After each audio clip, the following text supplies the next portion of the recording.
Hey everybody!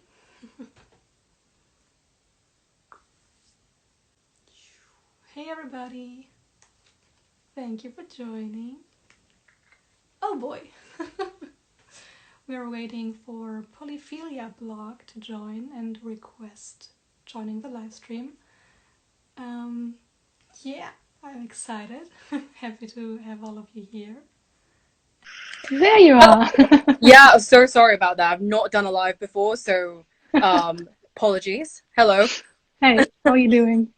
Yeah, I'm doing well. How are you? Well, I mean, you're only like an hour ahead of me, right? It's 10 Yeah, p.m. over here. It's 11 p.m. over your end. yes. Yeah. Okay. Oh my gosh, we've got people from literally everywhere. This is Yeah. amazing. Okay. So shall we how about we start with kind of summarizing I guess, our experiences of non-monogamy, like or polyamory, how we got into it. Yeah. Yeah, you go first. Okay. My name is Manu. I'm 22 years young, and I discovered polyamory in August 2019. But I've kind of been polyamorous, like from the feeling my entire life, basically, because I've always been attracted to other people while already being in a relationship. Like I was in a relationship and then I would see someone else and be like, oh, they're interesting too. Um, but then I would feel like unfaithful and like kind of a bad girlfriend because I would have feelings for other people. And yeah, I didn't act on those feelings. Um, and then I had talked about to a friend about that on a music festival. And I Classic. just I just talked to them and it was like, oh, I would like my relationships to be like this and this, and I would like to have multiple partners and whatever. And then they were like, so you're polyamorous? Like it would be the most obvious thing ever. And I was like, what? There's that's a thing. I can do that.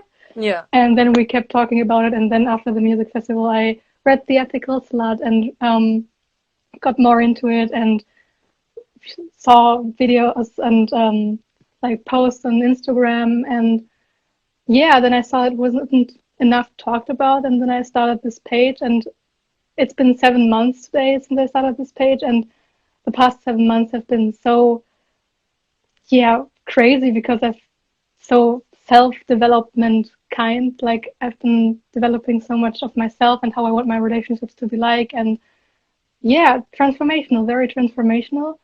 And when I found out about polyamory, I was in a monogamous relationship, and my Mm. partner at the time wasn't very fond of the idea because I was also his first girlfriend. Oh. So he was like very insecure and was like, "Oh, am I not good enough? Why do you want other people?" and stuff like that.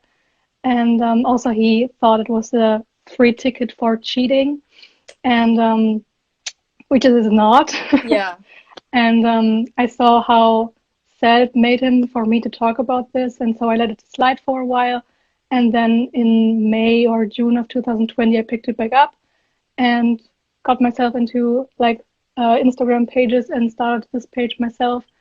And yeah, he then realized that this is really something that I want to do, and he realized that it's something for me because I also have this like hippie nature and free love, and I want to spread my love to as many people as possible. And he also started reading The Ethical Slut, but due to his studies, he didn't really, yeah, didn't find the time to actually get into it on, and we didn't have the talk about it actually. And yeah, then after a while, things changed, like the relationship changed, and yeah, Fair enough. we kind of broke things up, but not because of polyamory. Maybe partly for me because I like the approach of solo polyamory, and I needed this clean breakup to me for me to feel single and then drop into solo polyamory. And yeah, we broke things up. Like we broke up our romantic and sexual relationship, but we still have our platonic connection. And yeah, I'm currently single, and that's about it. Like I have all the theory about polyamory, but I still have to put in the practice about polyamory. I got into E&M and polyamory a little bit earlier than you. So basically, my first open relationship was when I was 17 years old. So I'm 22. You're also 22, right? We're both 22 years old. But I got into it in I want to say 2014, 2015. And like while I was still in school. So basically, my like how I got into it was my partner and I were going long distance. We were in a long distance relationship, and basically, while we were like, you know, physically like in the same country, you know, we had a really great time together and stuff. But like I knew that him going off to university would mean like he would be experiencing like so many like he'd be meeting so many new people and having like lots of like fulfilling experiences, and I very much didn't want to hold him back from that. And to me, like opening up a relationship was a very logical conclusion. So like yeah, I was basically like, you know, I want you to have a fun time, and I don't want you to be like kind of chained down by like having a partner and not being allowed to do things like allowed. I don't know, like you just not having the freedom to like do whatever. And like, you know, it's like I don't think it takes anything away from our love, and so you should just like go and do your own thing. And yeah, and that's pretty much mature already. Like many people would be like very possessive in that age, around that age. Like I know I would have been very possessive and be like, no, don't do that. Like yeah, so yeah, it was like a very easy transition for me, because like I don't know, maybe it's just because of like the way my brain is wired, I guess. But like this like, you know, jealousy, insecurity, kind of like the competitiveness, whatever, like that kind of thing hasn't bothered me that much. And I'm very lucky to be in a position where I can say this. I know that this is not the usual experience. I think usually people go through like a transitionary period where they're like, you know, like you're upending the foundations of a relationship. You have to talk through like a lot of things with your partner, kind of renegotiate boundaries, renegotiate like agreements, talk about your boundaries, etc. Whereas for me, like I was just kind of like, yeah, like I'm happy for you to do your thing. And you know, he went to university, and he was seeing like like, you know, like meeting all kinds of people or whatever, and he'd be telling me about these experiences, and I was genuinely happy for him. And I think like, you know, I tell my friends about this at the time, and they'd be like, but that doesn't make any sense, like, you know, like he's your boyfriend. And I'm like, yeah, but like this like, you know, him liking other people and having sex with other people and doing whatever, it doesn't really affect me. I just want him to have a good time, and I don't want to stop him from having a good time. And yeah, so like I guess like I had a very unconventional journey into it, like partly because yeah, like my experience from opening up from a monogamous relationship was actually quite smooth for me anyway. And secondly, because like I got into it when I was 17, 18, whereas like I'm pretty sure well, I don't know if you've had this experience, Manu, but like definitely like in polyamorous spaces, I have almost always been like the youngest person by far, like in the room. And I think like it's interesting to talk about like as like, you know, you and I like as like young polyamorous people, because I don't know what kind of reactions you've had from like friends and family, etc. But I know that I've definitely gotten a lot of backlash, like in terms of people going like, oh, you know, you're still young, you still, you know, haven't figured out what you want in life, you know, a couple years, just give it a couple years, you know, like you'll settle down, right? And I think this is especially it's true, just like, a phase. Yeah, it's just a phase. And like I don't know how you like identify like sexuality wise, like I'm also bisexual. And that was like another dimension of it, like, you know, people just going like, oh, this is just, you know, you're just a hedonist, you just want to do like all the things, and like, you know, eventually like you'll be tired of it and like settle down, whatever. And I'm like, okay, so firstly, I've been doing this for 5 years.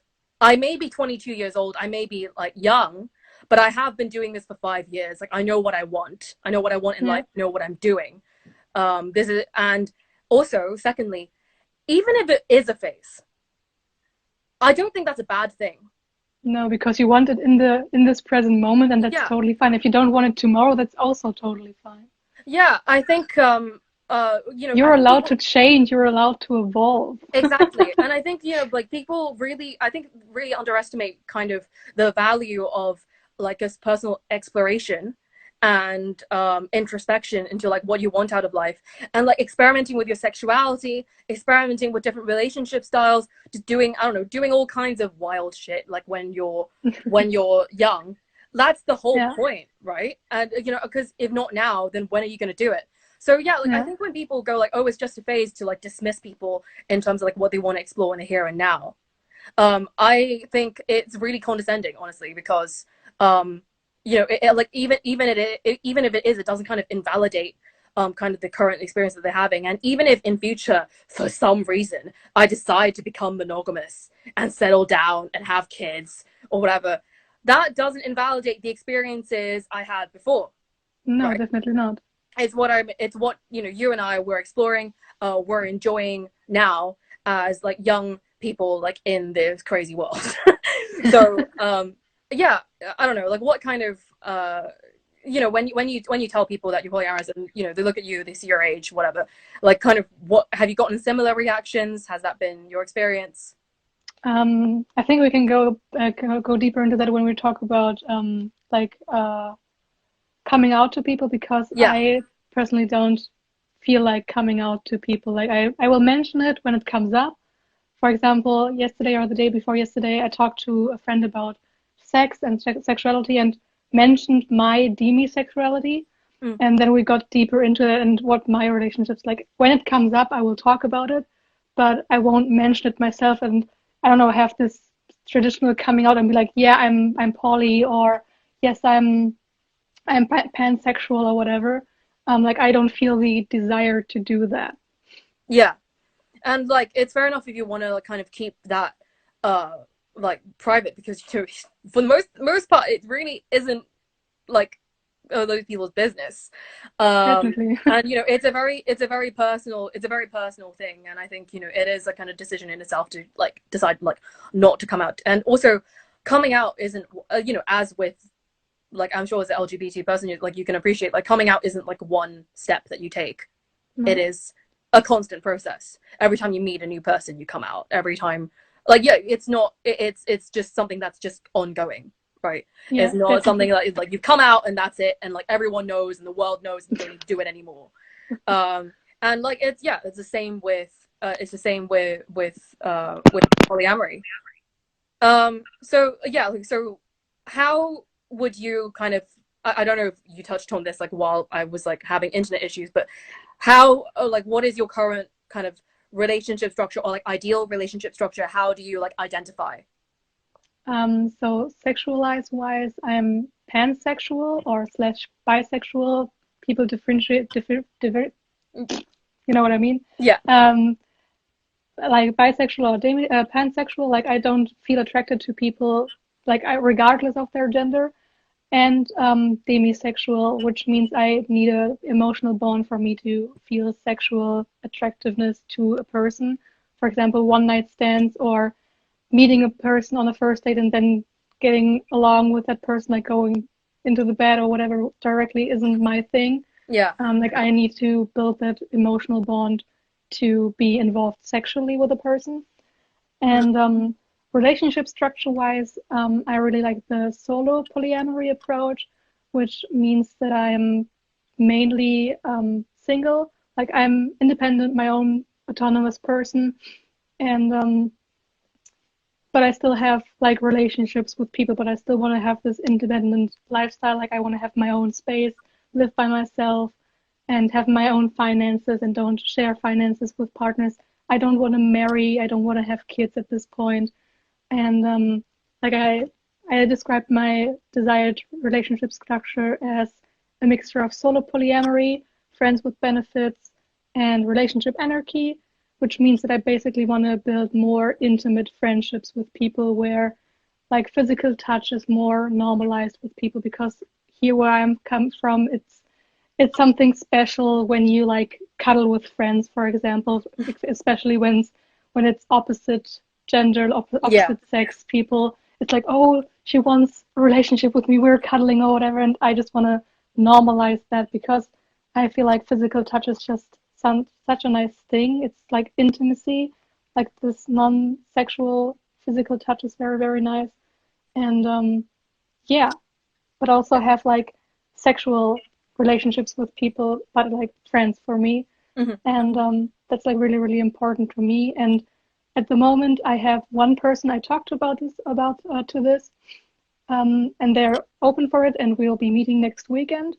So I talked about it and how I would like my relationship set, and they were like, yeah, I would like that too. And so we're meeting next weekend, and we're like, yeah, we can cuddle, we can watch a movie together or whatever. Yeah. So I have that one person with that I have planned. Yeah. So we'll see how that goes. Yeah. And so then, like, I have kind of potential partner territory. Yeah, exactly. There. Okay. And yeah. I have that. thank you. And I have one other potential partner, but that person I still have to get to know, meet, like the person I met last week. Yeah. And still have to get to know and like feel the vibe kind of thing. Yeah. Like we don't really know each other that good. So we'll see how that goes, but I can definitely see myself with them in a more intimate friendship kind of way. And yeah, those are the two people I have right now. And both guys, I haven't met any female girls, like female people, female potential partners yet, but I'm definitely open for that as well. Like I want to have more sexual experiences with women, which I didn't have yet. So that would be interesting. You haven't had any experience with women yet?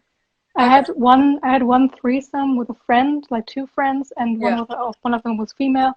But yeah, it's been a while, and I really want to have this one-on-one connection with a woman at one point. Yeah, like having been in that situation as well, like having kind of group sex, like having like sex with like a woman or whoever, like in a group sex situation is a very, very different vibe from like when you do kind of one-on-one for stuff. It's a very different dynamic. But yeah, so for me, like I generally identify as just polyamorous. And I guess like if you really want to get into the details of it, like if people ask me more questions on that front, I would classify myself as like kind of practicing a non-hierarchical kind of polyamorous lifestyle. I also identify as a swinger. And a swinger, for those who don't know, are people who engage in sex for fun and like with no like romantic connection. And it's very different from polyamory because like I am capable of developing romantic relationships with multiple people, and like that is something I want to do. But then if I have I don't mind having casual sex, and I have a lot of fun with casual sex as well. So like they're very different things, but they're not like they can coexist. It's not like one or the other. You can be polyamorous and a swinger, and enjoying casual sex doesn't make you like less polyamorous as long as you are like you want to and are able to like have multiple kind of romantic connections with people. But then basically for me, depending on the person, really can go like any direction that like we want. So if a kind of friends with benefits dynamic suits us better, that's great. If it's like a more like romantic type vibe, that's also great. If we're just friends, great. And I think you touched on kind of solo polyamory, relationship anarchy, and like relationship anarchy is like customizing your connections however you want, right? Depending on like two people and what they want, and like not kind of subscribing to like societal rules and expectations of like how a standard kind of relationship should go, whether it's romantic or sexual or platonic. Instead of putting in all these boxes, just going like, what do we want, and then discussing what you want and then doing that. Like building your own relationship like to your own needs. Yeah, exactly. And that's kind of my way of doing it as well. Although like I don't necessarily want to pursue like a solo polyamorous lifestyle, because I do want to like have my life relatively intertwined with one or more people. And I don't necessarily want to get married, but I definitely want to like live with people and like experience that in my life. And like I enjoy that. I enjoy like having kind of companions, like in just regular daily life, rather than having that as like an opt-in kind of thing.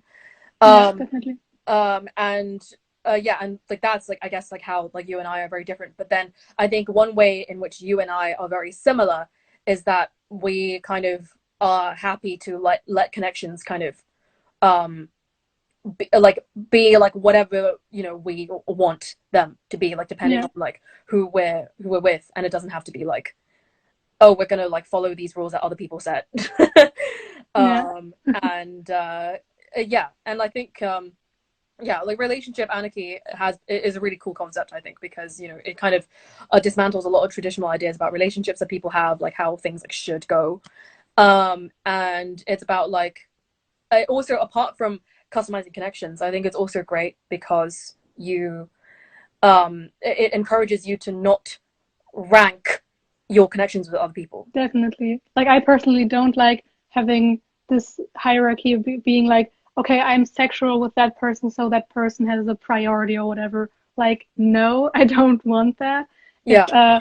for example, if a regular friend, like someone I'm not sexually involved with, needs my help, and my sexual partner I'm involved with needs my help, I will see who needs my help the most and not be like, okay, my sexual partner needs my help now, they have a priority. Like, no.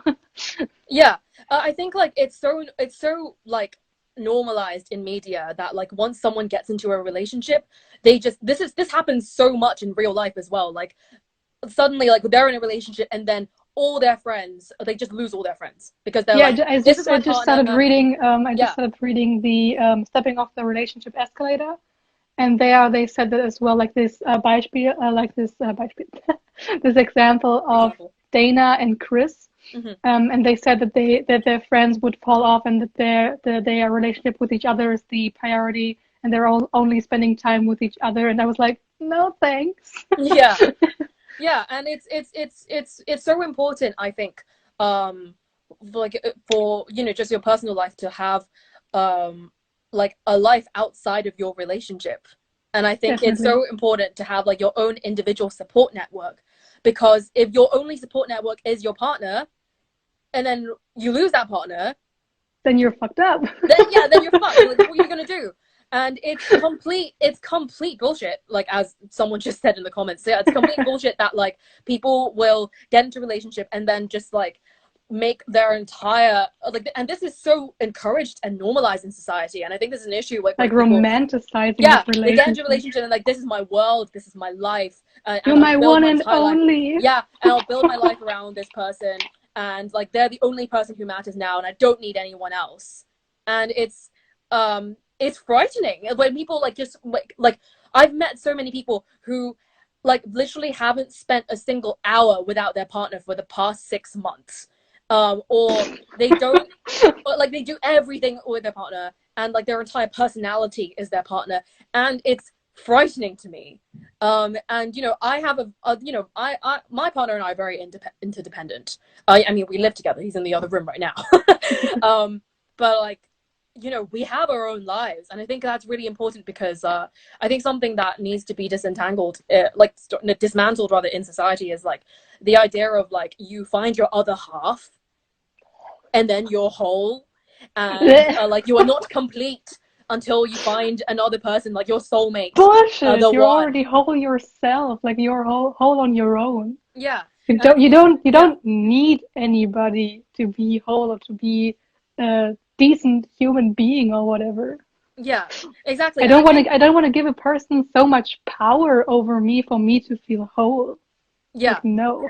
yeah, and I think like one thing that like, you know, being in open polyamorous relationships has like taught me, it's like taught me more about like myself than anything, because like I think it is such an individual journey. It's really kind of taught me how to like kind of forge my own happiness and not rely on other people to provide things for me, Yeah, definitely. and to um like, yeah, to, you know, like I set my own boundaries, I know what I want, I seek what I want, and I don't need to rely on anyone else to provide that kind of like support, because like this is an individual journey that I am on, and I don't, Yeah. and it's, yeah, it's about like not kind of relying on like one person or indeed like anyone. Yeah. And I think like one key thing that I think like people learn like in getting to polyamory, that it's a very steep learning curve. But I think one thing that people learn is just kind of the importance of like valuing yourself as an individual and and having your own kind of inherent sense of self-worth rather than like defining it using like other people around you. Yeah, like would you like, I don't know, some people have compared it to like a very like kind of spiritual journey in terms of like, and like I know like the you know, like books like The Ethical Slut, for example, which I highly recommend, like, you know, like they really focus on like that kind of sense of self like as like being like crucial to kind of exploring this, because if you're always constantly going to be relying on other people and things like that, you never know how to be like comfortable like with yourself.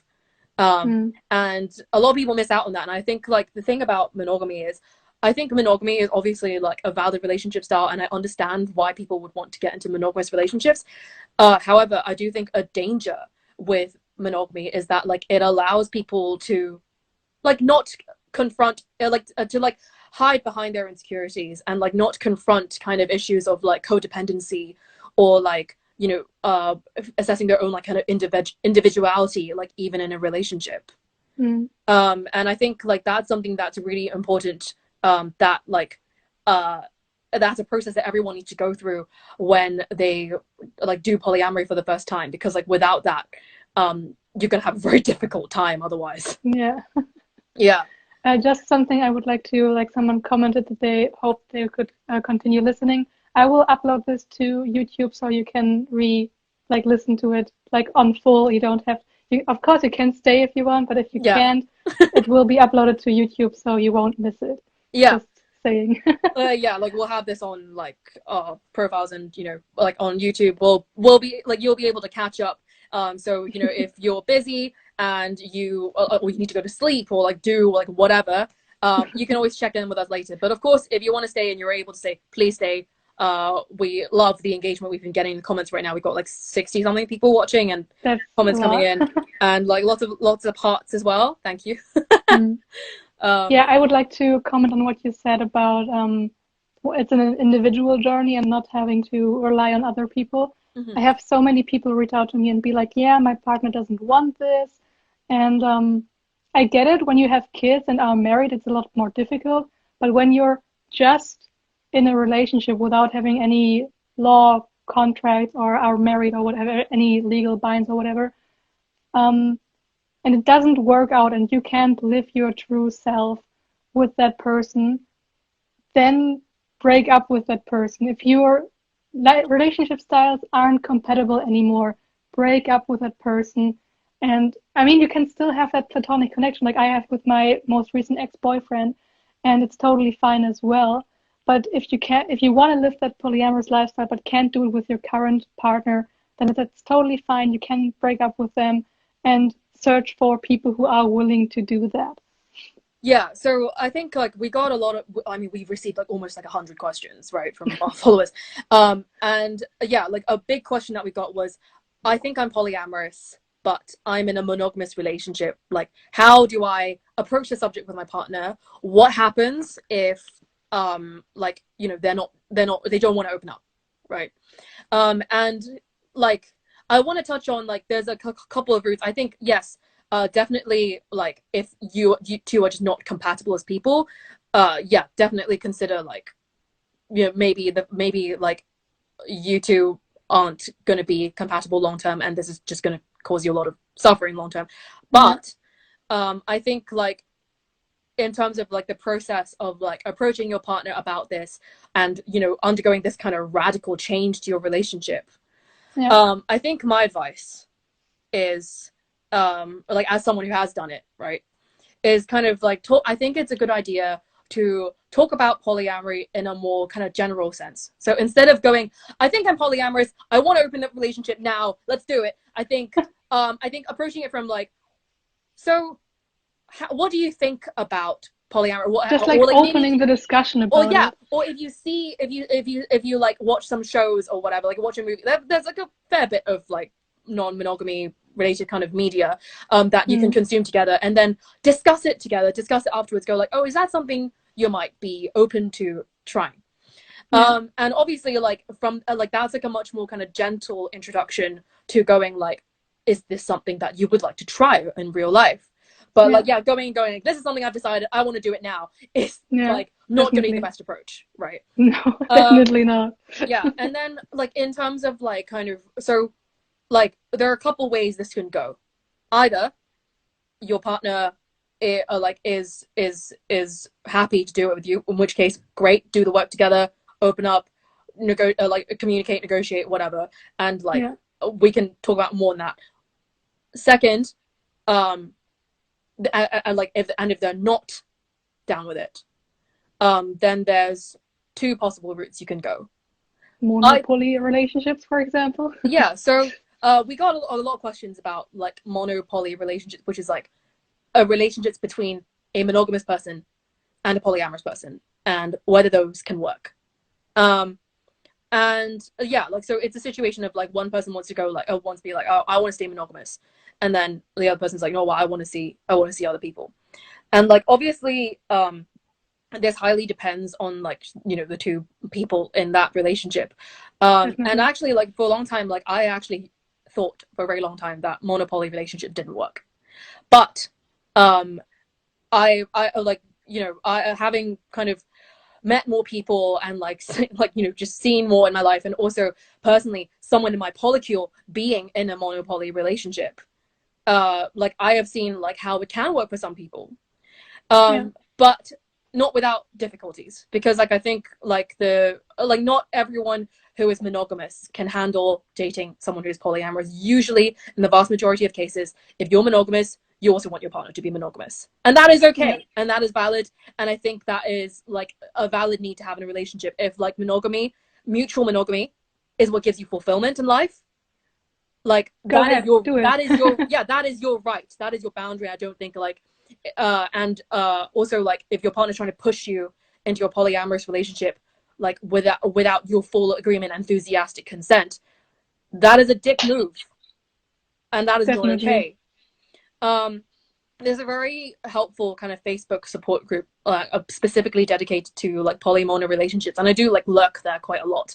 And like there are many horrible situations where like people drag their monogamous partners into polyamory, usually through cheating. Usually it's like, well, I don't want to say usually, but there have been like a lot of situations where a monogamous person has come to the group and been like, my partner has cheated on me, just told me that he has had this second girlfriend this whole time, and he told me that he's actually polyamorous, and now I'm supposed to just accept this.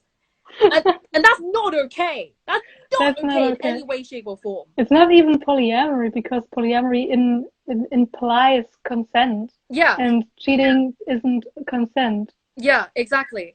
And so like and you know, even if like you did get into like polyamory like through kind of like a cheating route, there are two very different issues. First, you have to address like the breach of trust in your relationship. Secondly, you need to like discuss like opening up the relationship, instead of just going off and doing your own thing and like disrespecting your partner in the process. So regarding, you know, approaching your partner by opening up the relationship, like there are some cases where a partner will be like, I'm happy for you to do your own thing, but I am happy to just have you because for whatever reason, I don't want to date other people. I don't have the time, I don't have the energy, or I just don't want to, for whatever reason. Yeah, definitely. Yeah. And like that does work, but that is like a small minority of cases, and that like requires like a heck ton of communication, as to most relationships, to be fair. And then the other situation is if your partner is like, I am monogamous and I want a monogamous partner, then, well, your options are choosing between your monogamous partner and polyamory. Definitely, yeah. Yeah, I think like so many people come to me with like, is there another way? And I'm like, no. Like you are two autonomous people, as Urban Relation just said, right? Like you're two autonomous people. If your boundaries do not line up, if someone else's boundaries do not kind of align with like what you want out of life. Yeah, that's what I meant when I said if your relationship structures don't go together, then just or decide you want to keep being with that person, but then you have to be monogamous. Yeah. Like, no, there's not another option. Like, yeah, the option could be cheating, but that's not an option. Yeah, we if don't you want to do do that. it with Exactly. consensual. Yeah, like as I said in a tweet like recently, I was like, if you love and respect someone, if you care about someone, you have to respect their boundaries. Definitely. And you know, sometimes respecting someone's boundaries involves being, I can't be with you anymore because by being with you, I will be disrespecting my own boundaries. Right? Definitely, yes. Yeah. So if someone is like, I want monogamy, and you're like, I want polyamory, then and you don't want like a monopoly situation, then the best thing to do in those situations is admit that your relationship has run its course. Yeah, And that's unfortunately, totally that fine does as well. happen. It's not a failure. Many people say, "Oh, we're ending our relationship. It's a failure." No. Yeah, and like, you know, that happened to me because like so my first open relationship, like that was back when like I'm not with them anymore, and basically what happened was like I was very, very happy and encouraging of him, like, you know, like going and seeing other people, and like when he told me about like his dates with other women and like the good times he had, all the experiences that we was having like over at university, I was so happy for him. I loved to hear about kind of the stories like of like the great times he was having. But then it wasn't until like I started dating people that he realized, oh, I'm not okay with this. Which is annoying because I was like, you know, you've been having a good old time and I've been so supportive and you can't do the same for me. But like, here's the thing, like sometimes like you talk a lot about it in theory, like, because me and him, we actually had a lot of conversations about it, and we were like, yeah, we're both, you know, we both want this, whatever. But then when it actually came to the reality, he faced up to it. He processed kind of, you know, like it happening in real time, and he was like, actually, I can't do this. And yeah, it sucked. But then like, yeah, I mean, we split up, and I think it was honestly for the best. And I'm very happy now because like I have an anchor partner who I met in November 2018. And like we started off as like kind of casual and stuff, but like you know, we got more and more serious over time. It wasn't like a definite point where people were like, we're official now. It was more like a slow progression. And like we're both polyamorous. And you know, he's had experiences with open relationships before, so he didn't come in blind. And we both you know, we both like talked through things, and like our relationship was polyamorous from the beginning. We were always seeing other people. And that has been really great for me because like we didn't have to do that thing of like starting monogamous and then opening up. We were like, no, from the beginning, here is the agreement, here is what we want, and then we just did it, and there have been literally no problems. And we have been together for over 2 years now. We've been living together for almost a year because he moved in into my home like when lockdown began in the UK where I am. So that was last March.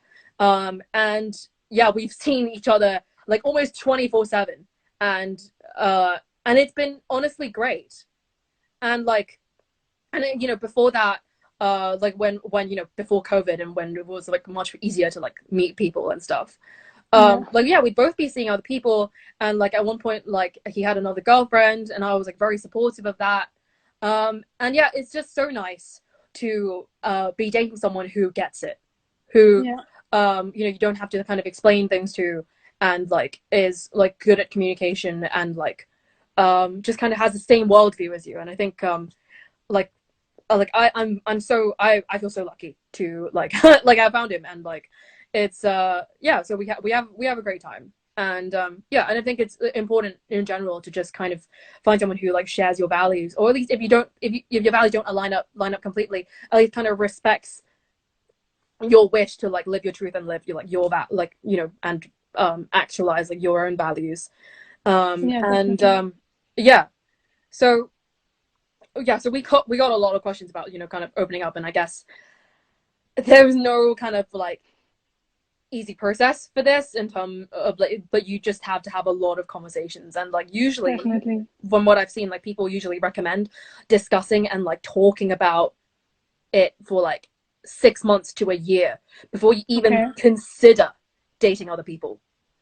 Because like if you don't have those conversations and you just jump in blind, you're going to end up hurting a lot of people in the process of learning, and that's not great for the people that you're getting involved with in this, right? You're learning to run before you can walk.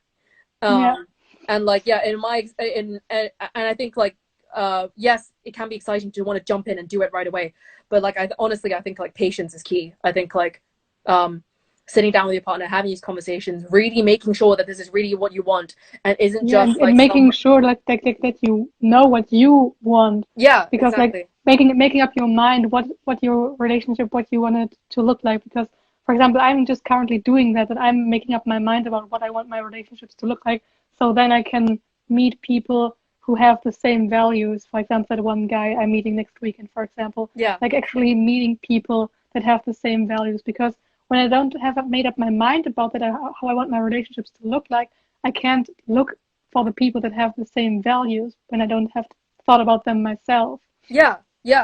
Like when I was about 19 or 20, like this is a period before like I met my current partner. Like I was there was a period of time where like I was single, and like I think I was where you are currently at, where like I was just figuring out what I wanted in life. I looked at my past relationships. I looked at kind of what was good about them, what was bad about them, what I learned from them, what I'm looking for in a future partner. I kind of set like my personal boundaries of like, this is what I want in life. This is like the standards that I want for a partner. And then I just did not compromise on those boundaries. Yeah. And I think like, yeah, because people talk about like, oh, you know, eventually you need to like set. I think like if you know what you want, don't settle. Don't settle for something that like, because like this is a relationship. This is something that's like, you know, going to affect like many parts of your life. And you don't want to settle for anything less than what you want. Definitely, yes. Yeah, and it's just like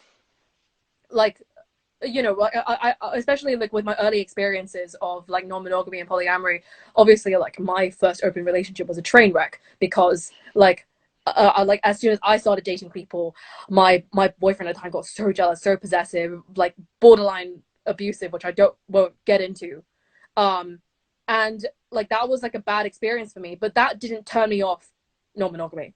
I was like, Yeah.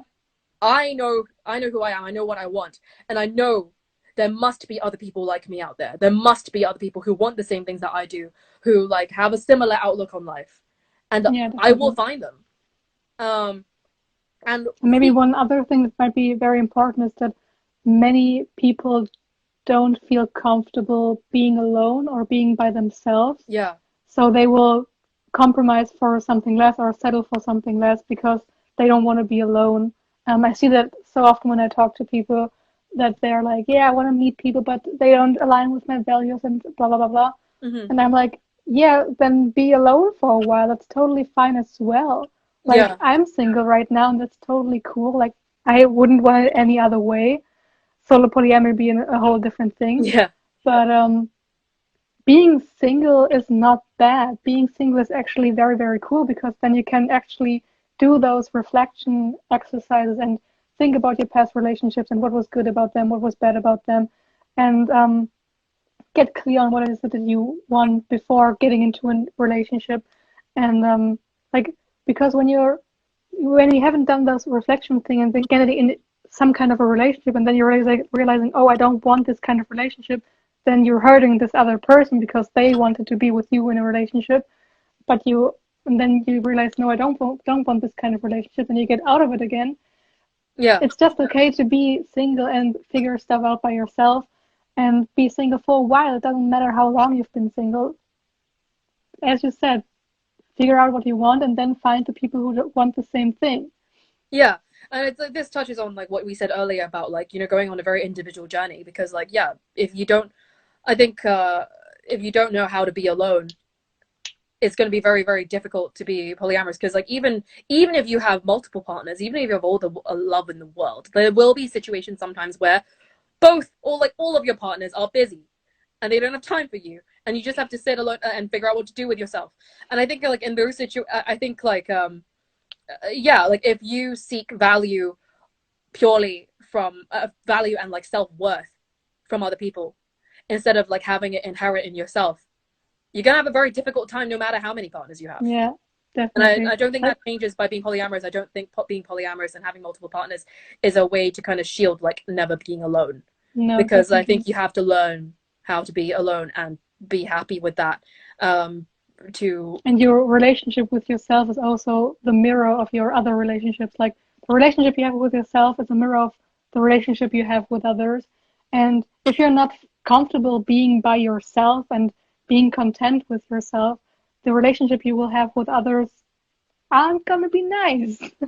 Yeah, because you like, again, it's about like, you know, seeking like a validation and worth from other people, and you know that can be nice, but then if that is the only source of happiness, Yeah, then I can imagine that being difficult at times. And like we also got like a ton of questions about in terms of, you know, a very like poly 101 stuff, in terms of how did you know if polyamory was right for you? How, like, I guess, you know, what were the signs, I guess, like growing up, like, were they signs? Yeah. And like, what are your thoughts on that?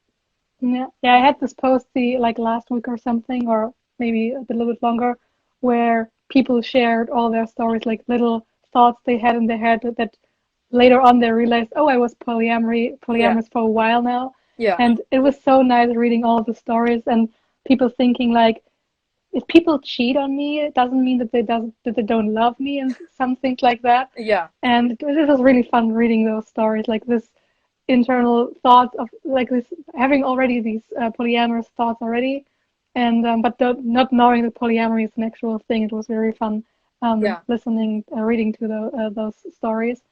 On And the cheating sorry, like on the cheating point, I actually wanted to jump in on that point because like, um, so like my like, you know, so I mentioned that like my first like I had an open relationship when I was 17, but then like I had a relationship before that. That was my first relationship, and like uh that partner cheated on me. So like 9 months into the relationship, he like we were having a fight about something, and then when we were making up, he told me like, now that we're like getting all this out in the open, I just wanted to tell you that I've been sleeping with another person. I've been sleeping with another, like a man, for 3 months, and I had no idea. And like obviously this was incredibly like, this was my first relationship as well, and like at 17 years old, like this like upended my world. Like I was like, how could you do this? Like I was so hurt, I was so heartbroken. And at the time though, I remember thinking I wasn't mad that he'd had sex with someone else. I wasn't mad about that. I was angry that he hadn't talked to me about it. Yeah. And I said to him, like, I was very upset, obviously. And like, you know, when he said this to me, I was shocked. I was crying. And I said to him, why did you lie to me? Like, why did, like, you know, you could have just told me, and we could have figured stuff out. To him.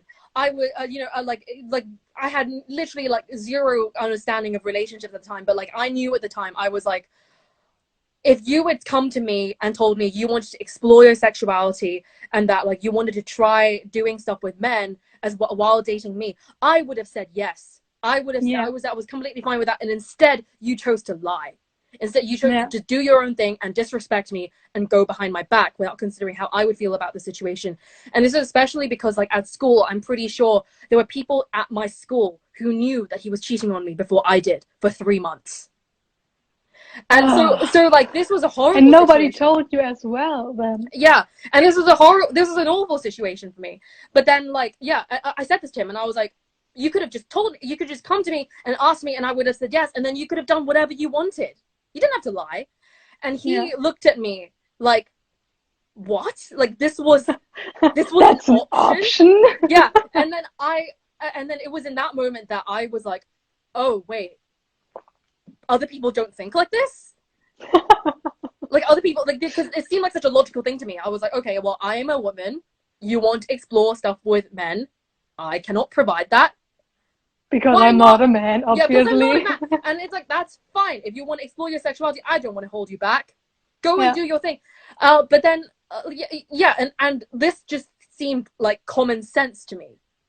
But then, like, when I said this to him out loud, I was like, you could have just asked me. I would have said yes. He looked at me like I had just grown a third arm. And I realized in that moment I didn't think like other people did. And like I guess that was the moment for me when it clicked. I was like, oh, this isn't how like regular people think. Maybe I see relationships a little bit differently than like most people like do.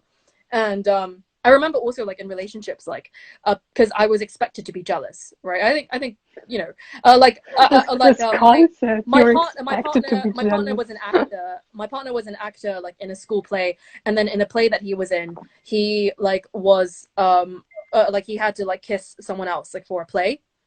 And then I went to see him in that theater performance, and he kissed this other girl. And people asked me about this afterwards. People were like, "Oh my God, how did you feel like watching your boyfriend kiss another girl on stage?" And I was like, "It's pretty cool, actually." Like, yeah, it was cool. It was fine. But then I think like that was what I thought internally. But then like because I think people were expecting me to have some kind of negative reaction about it. I was like, they wanted the yeah, drama. I felt so weird inside. And I felt like I don't know what kind of excuse I made up at the time, but like at the time I was like, yeah, no, I feel like awful, whatever. But like that absolutely wasn't the case. Like at the time I was just like, yeah, like he can do his thing. It's cool. It doesn't take anything away from me. It's all good, you know? Yeah, definitely. So yeah, like I mean, you said as well, like, you know, you've had like polyamorous feelings. I was jealous in my first relationship, like in my very, very first relationship, which I already talked to you about in private. That kind of broke off because my boyfriend at the time was on a class trip or whatever. And when he was on the trip, we wrote SMS to each other back then. And he kind of told me that he met this girl and they got kind of intimate, but they didn't do anything. I think they did, but he just didn't tell me. And that he didn't feel like it was a wrong thing for him to feel that way, although he already has a girlfriend. And at the time, because it was my first relationship, and I was like, I don't know, 14 or whatever, I was very heartbroken, and I really cried a lot. And I was jealous at that time, and felt this monogamous way, and also with other relationships, one in particular, where I wasn't allowed to meet other male friends. What? And in the beginning, like his argument was in the beginning, like, you don't want me to meet other girls as well, don't you? And in the beginning that was correct, because I would be jealous or whatever. And but then I was like, no, I want to meet other male friends because I have a majority of male friends and I want to meet with them. Also alone, there's no big deal about that. And he would, like, my boyfriend at the time would get so angry, and like it wasn't. I didn't take it as I didn't realize that it was a bad thing, but I was like, hey, what's wrong with that? And he kind of threatened, oh, I will meet with other women and then you will see how that makes you feel. And I was like, okay, go ahead then. Whatever. Yeah. I don't know. It's really weird how like mainstream society kind of normalizes like jealousy as an indicator of love. I talked about this. Isn't. Yeah, I've talked about this on my page before. Like I have written a tweet about this. I was like, it is so strange that people romanticize jealousy. There's nothing wrong with feeling jealousy. I know, you know, obviously jealousy is a very normal human emotion. But to say like if someone feels jealous, it is romantic and cute.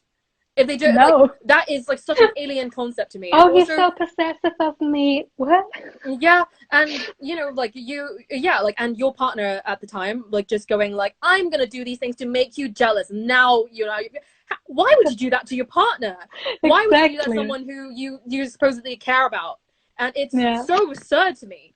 And there were so many instances, like, you know, earlier on, like before I realized like non-monogamy was a thing, where like I would just like manufacture jealousy even though I didn't feel it, because like people expected me to, and if I didn't feel anything, they would think I didn't care about them. Wow. And it makes me mad. It makes me mad because I don't think like an emotion that like twists you up inside that much, like jealousy, should be considered romantic or normal to feel in a relationship. Also in kindergarten, when people when you tell, for example, like as a girl, I would say, you tell, oh, that boy is like making fun of me, he's mocking me, and then the parents go like, yeah, that means he likes you. Yeah. no. Yeah, it's just stuff like that. It's just like, I think we tolerate like so much like obscene treatment, and then we say like, oh, it's romantic, and it's like, no, this is like, No. this is some weird rhetoric about like, you know, boys will be boys or whatever, and I don't think that should be tolerated. But No, yeah. definitely not. But like on the jealousy point, since we've kind of touched on it now, we also got we got like 10 questions about jealousy, about kind of how to deal with jealousy in a relationship, like when you're first opening up, when your partner has other partners, like when, you know, just whatever situation. So Manu, what is your experience with jealousy been like? How have you gotten over it? So like my feeling of jealousy kind of dissolved when that happened with that boyfriend, because I just didn't feel it anymore. And it kind of dissolved even more when I started getting into my spiritual practices and finding my own self-worth and finding my own value, and kind of realizing if one of my friends or a partner is meeting another person, that doesn't mean they don't like me. Yeah. And it doesn't take away from my own value because they meet another person or they have fun with another person. It's just that we're all individuals, we're all different, we're all unique, and therefore our relationships are unique. And when my partner wants to meet with this other person, that's totally fine. It doesn't mean that they don't like me anymore. It just means that they, at the moment, just want to be with that person, and that's totally fine as well. So, and one cool thing with my most recent ex-boyfriend was when we listened to an audiobook about or a podcast about relationships, and there also discussed jealousy, and we kind of high-fived and said, yeah, it's not an issue for us because we didn't feel jealousy. Yeah. And that was really, really cool that we could both agree on, yo, we're not jealous about each other. And it also was very, first, it was very, very weird with that most recent boyfriend, which was my my best relationship so far, because it was so mature and open and supportive. And then I would meet with other friends by myself, like alone with that person. And they were like, my boyfriend at the time was like, yeah, have fun, greet them, like tell them I say hi and whatever. Like I was like, oh, that's so nice. So weird that was like a process you had to go through and be like, wow, Yeah. my boyfriend is finally spending time with people without him. Like, why else? Like the standard, the bar is that low. Like, it's absurd. Like I even sent him pictures with us being in the car, and we were driving to somewhere, and I was like, yeah, we're having fun and enjoying ourselves, and he was like, yeah, go you, enjoy yourselves. Yeah. And I was like, oh, that's so cool. Yeah. So wait, but have you ever been in a situation where, oh well, I suppose since you got into polyamory quite recently, you haven't yet had an experience where your partner was with someone else and you felt jealous? Okay. No. Well, I can talk about my kind of personal experience with that. So like I said, like I'm quite unique in that, like, I'm not a particularly jealous person. I don't feel jealousy very often. I don't want to describe like I'm not jealous, like, because it's just an emotion, it's not a personality trait. But I am very lucky in that, like, I don't feel jealousy that often. And I've like in my like 5 years of experience, I have really only felt jealous once. And that was in one very specific instance, and I'll talk about that story. So basically, this was back in, I want to say 2019. This was in 2019. You know, my partner and I, we're like kind of in definitely like a romantic territory, but still hadn't kind of like, we haven't like gone official, I guess, like we haven't had to talk, but we were definitely seeing each other. We were seeing each other very often, and like, so I guess you know, looking back, we were like, yeah, we were partners, we were together, although we didn't like talk about this at the time. And he also had another girlfriend. He had a second girlfriend, who was an exchange student at like the university that we were all going to, and she's lovely.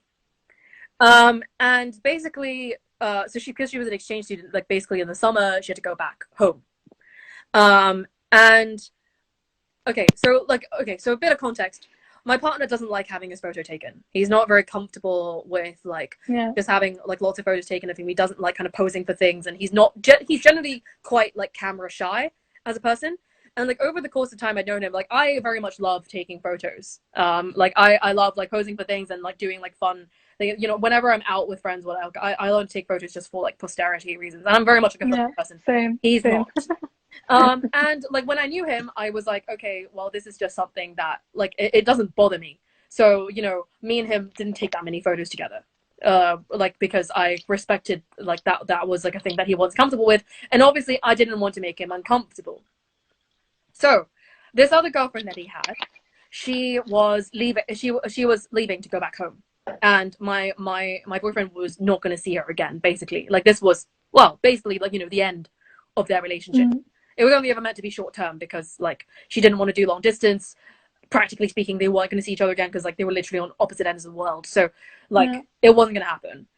And basically like after she left, like I found out later on because he showed me some photos that they took together. He was like, oh yeah, like, you know, we went out on like one last date or whatever before she went on her flight, and like here are a bunch of photos that her friends took of us. And he showed me like a whole album of photos that like he had taken with this other girl, and like, you know, they were beautiful photos because like her friend was a very good photographer and she had like a professional kind of camera as well. And so like these were stunning photos of them like in the woods, and they were like kissing and hugging and doing all kinds. And I remember at that time like I felt like proper like jealousy for the first time. Because I was like, I thought you, or more like envious, because jealousy actually that's more accurate. I think I felt envious. Because like I didn't because jealousy is if like something's taken away from you, and envy is if someone has something that you would like to have. Yeah, basically I didn't want them to like not take photos, but then I also wanted what they wanted that as well. And I also like again I didn't realize it was an option because at the time I was like, wait, I thought you weren't a photos person, and now you've got this like album of beautiful photos with this other person. Like I want, and that's what I want. I didn't know that was something that I could get. And now you got that with someone else, and that annoyed me. And like I don't think he realized that this was an issue until like I brought this up with him, and I was like, you know, like seeing this album photos, like I'm sure like this meant a lot to you and stuff like that, but like this really hurt me because I thought that you weren't a photos person, and suddenly I see this album, and you know, you've known this person for like far less time than you've known me, and so like what happened here? And like basically he was like, well, I only did it because I knew I wasn't going to see her again. And he said, you know, I look super happy in these photos, but like you don't understand. Like I still felt very camera shy, and I only kind of pushed through it because I knew that like if I didn't take them now, I would never take them. But he was like, but whereas with you, I still see you, and like that's why I didn't feel like the need to like take to push through and do all these photos. And I said, well, I understand that, and like I see where you're coming from now, but I still really want to take some nice photos with you. It's important to me, and like I really like having these photos to look back on and think remind me of the memories that we had together and like the places that we've gone and things like that. And I was like, you know, like would you be open to kind of taking photos with me like next time we go to like a fancy event or whatever? And he said like that. I'm like, you know, I'm sorry that like this wasn't something we discussed before, and you know, like thank you for like respecting kind of my personal kind of comfort levels before, like about this before, because you know I'm camera shy, and like thank you for like you know compromising like your own kind of wants for like my comfort. And that's then, the communication. That's how the communication should look like. And then like not that long after, we both went to, and this was before lockdown. I think this was actually like right before lockdown. This was like end of February of 2020. Like just before lockdown began, we went to a fancy event together. We both wore like formal wear. Like I wore like a gold kind of sequin dress, and he was in a suit, and it was like a very big fancy event in London. And we had tons of photos taken of us, tons, because he was like, yeah, okay, like let's do this. You know, you want this, I'll do it for you. And so like we took so many photos together, and like, and then I was like, and that was fine. Never felt jealousy again. Perfect. And like so I think like. I think usually when people feel jealousy, or kind of insecurity, right? It can come from like a variety of sources, but usually I think it's an indication that like there's something in the relationship that you're not getting that you want. Whether it's kind of more time, attention, sex, companionship, quality time, or whatever.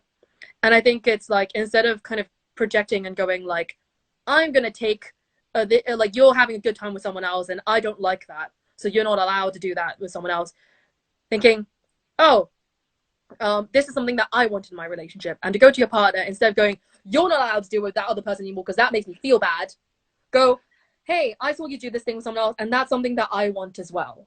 Is that something that you would be open doing it with me? Right? Yeah, definitely. And it's really cut and dry.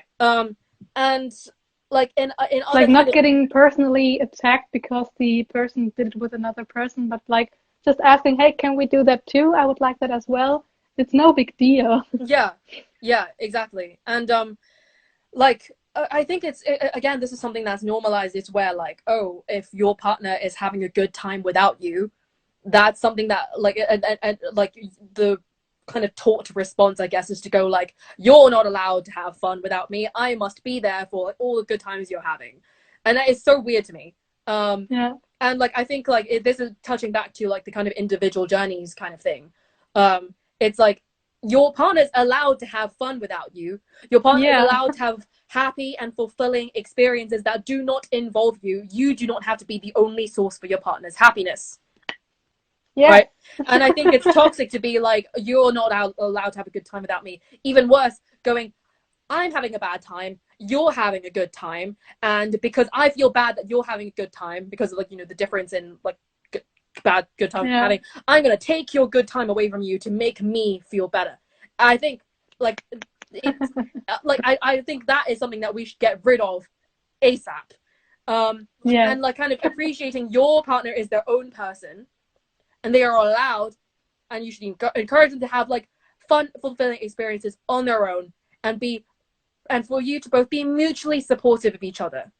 Yeah. Because next time when you have a good time and your partner has a bad time, like then it will be reversed. Like think about how would you feel in their position, like how would you react otherwise if you would be having a good time and your partner is having a good time and a bad time, and then they want to make you feel bad for them having a good time. Like you don't want that for yourself either. Yeah. I think it's so, because like there's going to be ups and downs in your relationship. There's not going to be like whatever you're feeling is not going to be exactly the same as what your partner's feeling. There's going to be times where you're having a better time than them, and there's going to be times when they're having a better time than you. This is just fact. This is life, and it doesn't have to be just relationship. It could be like literally anything, like jobs, family, whatever. And I think like it's important to like hold space for your partner when they're having a bad time, but also if they're having a good time, to not hold them back from that just because it makes you feel some type of way, because I think that's selfish. Yeah, definitely. And I've read a quote in a book the other day, The Subtle Art of Not Giving a Fuck by Mark Manson. Yeah, and it says wanting a good experience is a bad experience, and accepting a bad experience is a good experience. Yeah. And that really hit me. Yeah, Mark Manson's written some great books. He also wrote, I think he also wrote Love Is Not Enough, right? I don't know. Okay, he's written another book called Love Is Not Enough, which is basically about love is not enough, like for like, you know, a relationship. It's also about like I will write that down and look into it.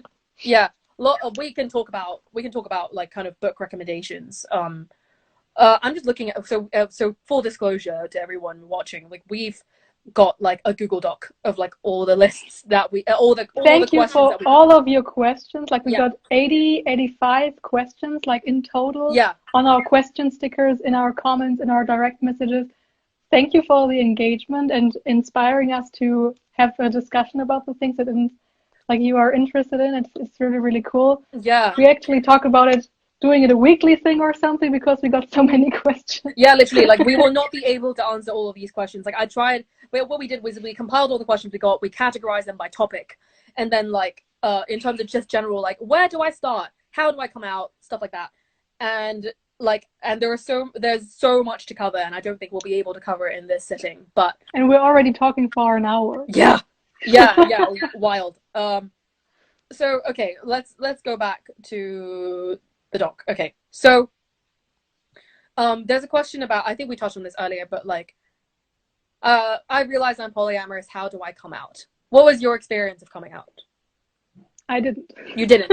Yeah, fair enough. No, like I didn't come out because, as we already said before, I don't feel the need to, because when the topic comes up, I will talk about it. Like I'm just sharing my personal experience then, but I won't go out of my way and be like, yeah, by the way, I'm polyamorous, because then that's kind of a forced conversation in my point of view. But when the conversation naturally and organically leads there, I will talk about it. I've talked to a few friends of mine, like a bunch of friends I know in real life already follow this page, and they're very supportive. And like I have really, really cool friends because I talk to other people and they're like, nobody is supportive, nobody gets it. And I'm like, I'm very happy. I'm very, very lucky to have friends who are open to this. Like a bunch of my people in the friend group are open to this themselves. Like I have 2 or 3 people who are also into polyamory and would like to experience that.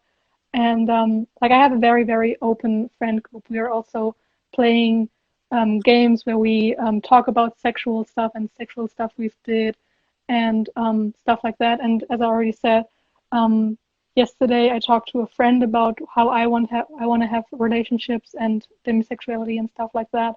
So I can have natural conversations about it, but I don't feel the need to go to someone and tell them, hey, I'm polyamorous, when it's not in the context. Like, of course, when it's in a dating situation or getting to know someone, I would be like, hey, like that's also an advice for how to come out or how to introduce yourself as polyamorous when it's in a dating situation, is simply asking, hey, what's your desired way of having relationships?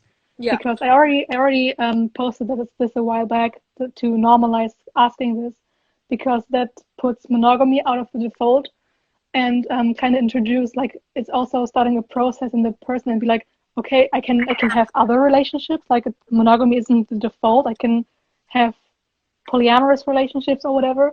So I think it should be normalized to ask people about their desired way of having relationships next to their favorite meal or whatever. Or their sexuality or the gender they're identifying with. It just should be normalized. And as I said, it puts monogamy out of the default mode. And that's what I'm all for. And and about the coming out thing, like, for example, my parents don't know about it. Oh, do they not? They don't know anything about this page. They don't know about the huge following of this page and how they know about the Redbubble shop that I have and how the infinity heart symbol is selling very well. but I don't think they understand what this sign means. Like I've got an infinity heart necklace. Awesome. I have Ich hab, what do you say in German? Ich hab auch eine Kette.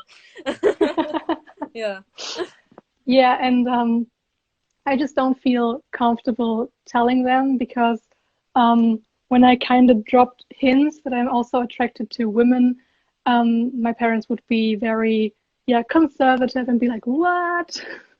And so I don't feel very... German fan. I thought they were relatively like open-minded in Germany. Yeah, every family, but not mine. Oh no!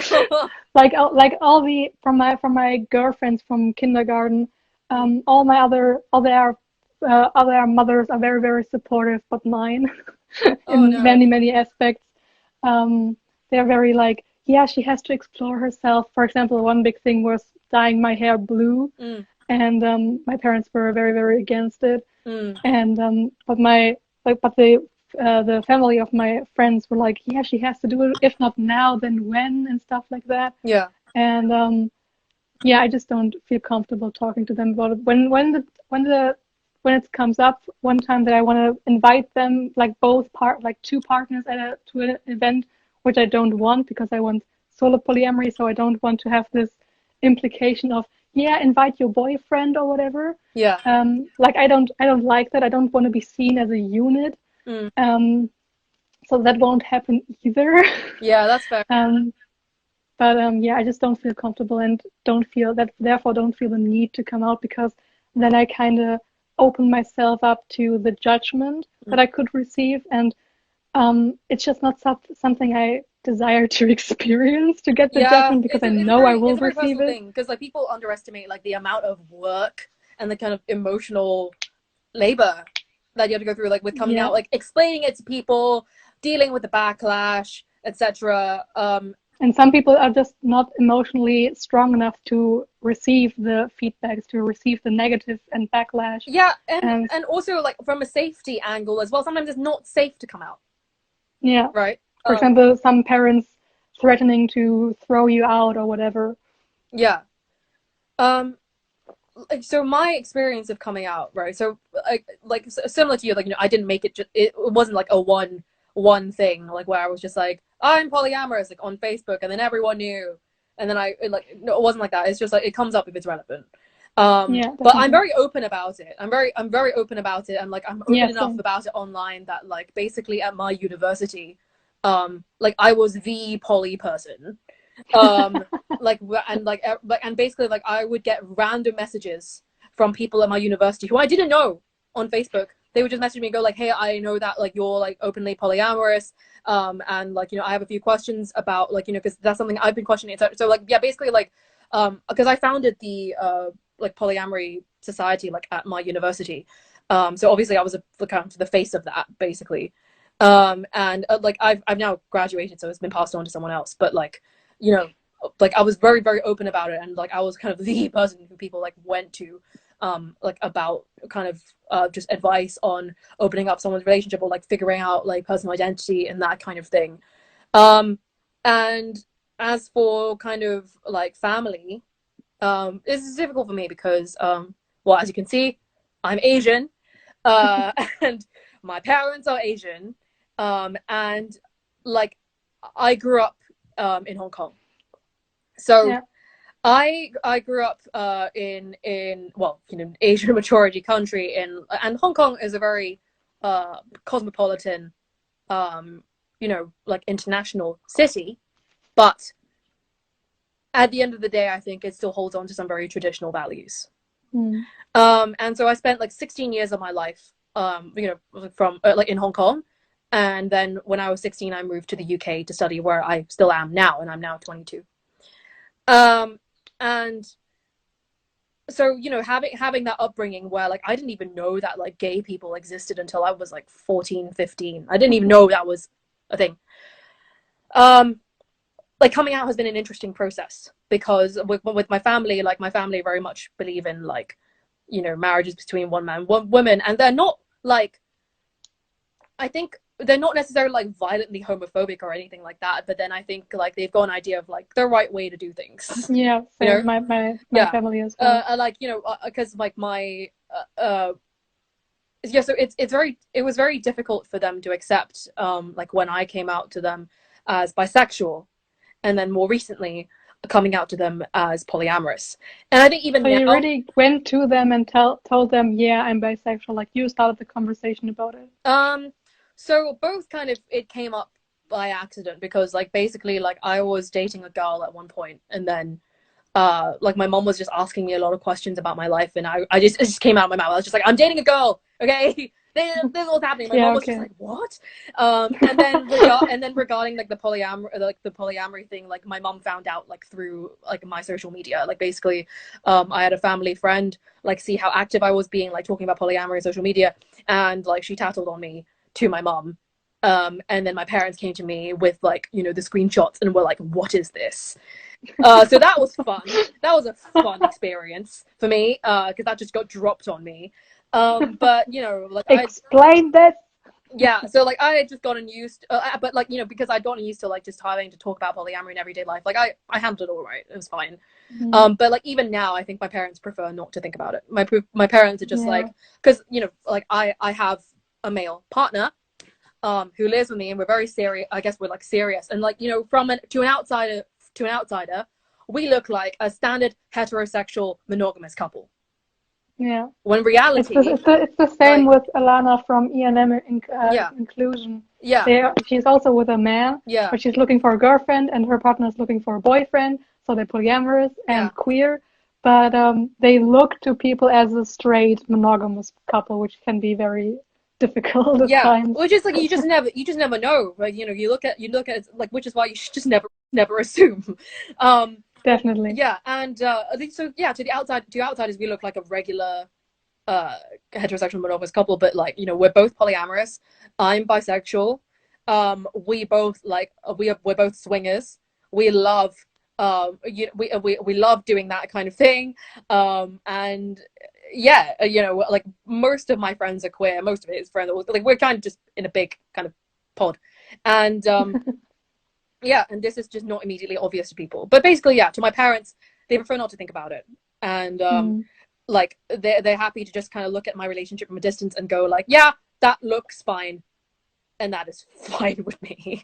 And so I guess like I'm not gonna disturb that, and like you know, like throw a rock at Let them be in their own bubble. As long as they're letting you live, it's okay. Yeah, I'm gonna let sleeping dogs lie, and then you know, like if in future like I have like another like serious part, like you know, if I get serious enough with someone that I would want to introduce them to my parents, then that's a step I'm gonna have to take. But my parents are aware; they're just massively in denial. So like, but that's their problem. Yeah, that's their problem to deal with, and like I'm just gonna live my life, so like I don't care. But yeah, like I said, but my parents don't know about this page either. Okay. Yeah, I mean, I'm surprised your parents even know about your Redbubble shop. So my parents don't know about this page on my page. They don't know about like all the kind of like polyamory activism, I guess, that I've been doing. And I'm pretty sure they would kill me if like if they found, well, okay, no, they wouldn't kill me, but like they would be very upset and worry about my future because like yeah, you know, like I definitely like want to, well, I don't know what kind of like work like you want to be doing in future, but like I studied a law degree. I did a law degree at university, and I very much like want to go into law. And so definitely running a page like this may potentially jeopardize my career. So that's a risk I'm willing to take because like this is very important to me. And you know, it's not like my full name is like plastered all over this page. So like I feel like on balance I should be fine. But like, you know, touch wood. But like yeah, so like that's kind of my situation with like being out. Like I'm very out. I was very out at university. I'm very out among my friends. I'm very fortunate to have like friends and partners who are all extremely supportive and like open-minded about like my situation and like how I live my life and like, you know, just my values and outlook and worldview. And I'm very fortunate to also have had a place in my university community where like people trusted me enough to come to me with like their problems about polyamory. And that's also part of the reason why I started this page, because like I had so many people telling me like while I was at university, they were like, you know, like you should just like write all your thoughts down somewhere and like start something. And so I did, and like, you know, I started Polyphilia in November last year, and it's only been up for 3 months, and I've already gotten like it's basically exploded.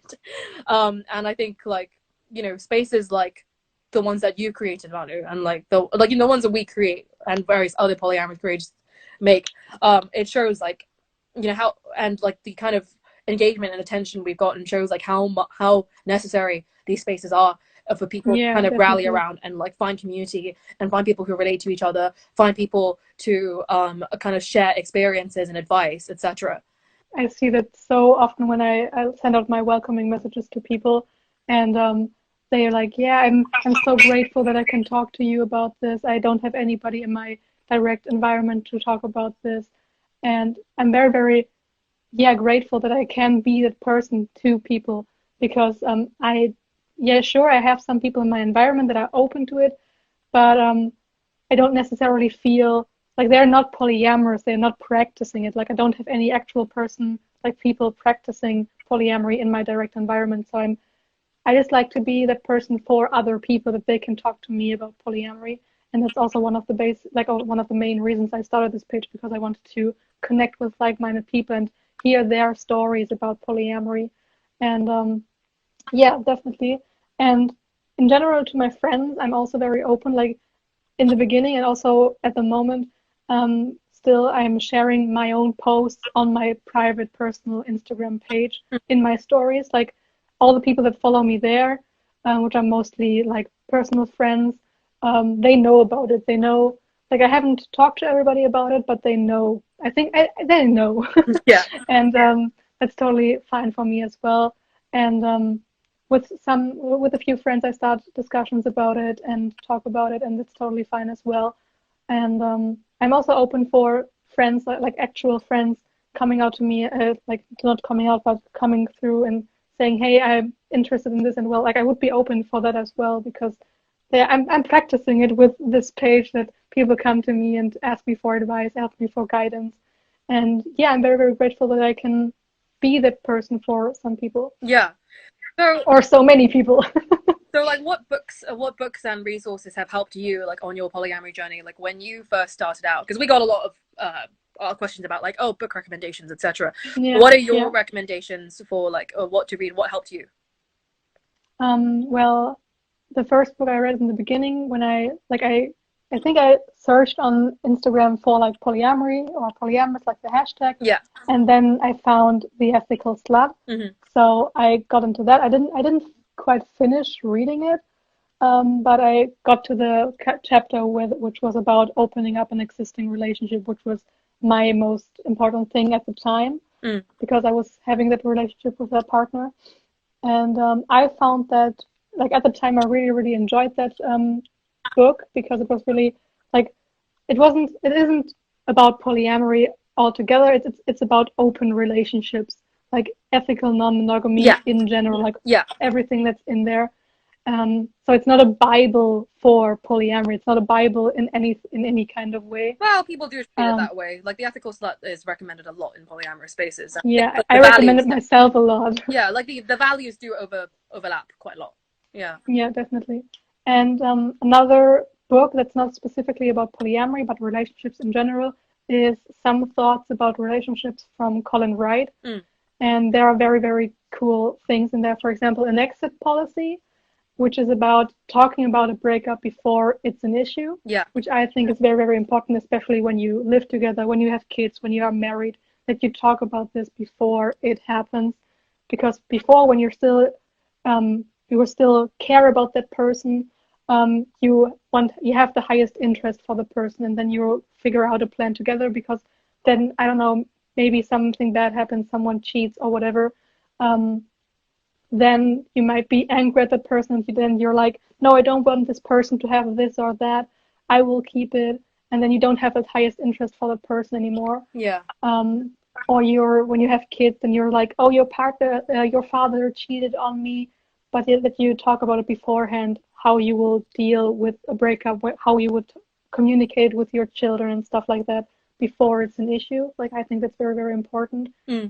And another thing that with my demisexuality, really, really resonated with me was, I don't know how he called it, but basically building a friendship before going into a relationship, because I think it's more, like, I really like it to have not this expectation of, okay, this will be a relationship and we're growing into this relationship kind of style, but rather we're connecting with each other and we'll see how it goes. If it's just a friendship, that's totally fine as well. If it's just sexual, that's also totally fine. If it's a romantic relationship, that's cool, but not not dating people and be like, okay, we're actively dating now, but like taking the time to actually get to know the person and not have this expectation of this having to go somewhere, but being in the present moment and enjoying the present moment and being like, okay, I'm getting to know this person right now, and I'm not worrying about what will happen in the future. If I can imagine myself with that person or whatever. But being in the present moment is very, very important for me, also as a spiritual person. Yeah, sure. So not worrying about the future too much. And that book is pretty great. About relationships in general, not specific to polyamory. But I think, and I haven't read it in a while, but I think it might have some mononormative narrative. It could be, I'm not quite sure, but it can be applied to any kind of relationship, platonic, romantic, sexual, whatever kind of relationship. Yeah, I think with any book, really, like, I mean, just like take everything with a pinch of salt, because at the end of the day, like, we are all just people, like, having relationships, and I don't think anyone can be like an expert in something as intimate and personal. I'm just also just sharing my perspective. I'm nowhere near an expert. Like, like, you know, you know, I've read quite a lot of books about polyamory because like I went through like a phase where like, I was just consuming like all the media. So like in terms of so you know, I can list them off right now. So I can't remember in what order I read them, but then like obviously The Ethical Slut, third edition, like most recent edition, I think, because like they've like updated it to like reflect like language of the time, and they've updated some things, added some things. The Ethical Slut, and also more inclusive, like they're yeah, not saying she, her, but maybe like them. Yeah, stuff like that. Like yeah, that. Which I think has been really, really good, and I'm glad they made those changes. Yeah. And like More Than Two is one that people recommend a lot. Though I, you know, like I will preface this by saying like basically it, you know, if you even like talk about this book in the polyamory community, like there will be a lot of like basically the book helped me and the book has helped a lot of people, but the co-author, so it was written by Eve Rickett and Franklin Bowe, and it's come out since then that Franklin Bowe was an abuser. And I also say this whenever people are like, yeah, I read More Than Two and it helped me a lot. I really like, hey, might I be, can I introduce, like tell you something about the co-author, so you may take it with a pinch of salt, of course. Yeah. Because some people might not even be aware of that one of the co-authors being an abuser, and I want to make it aware.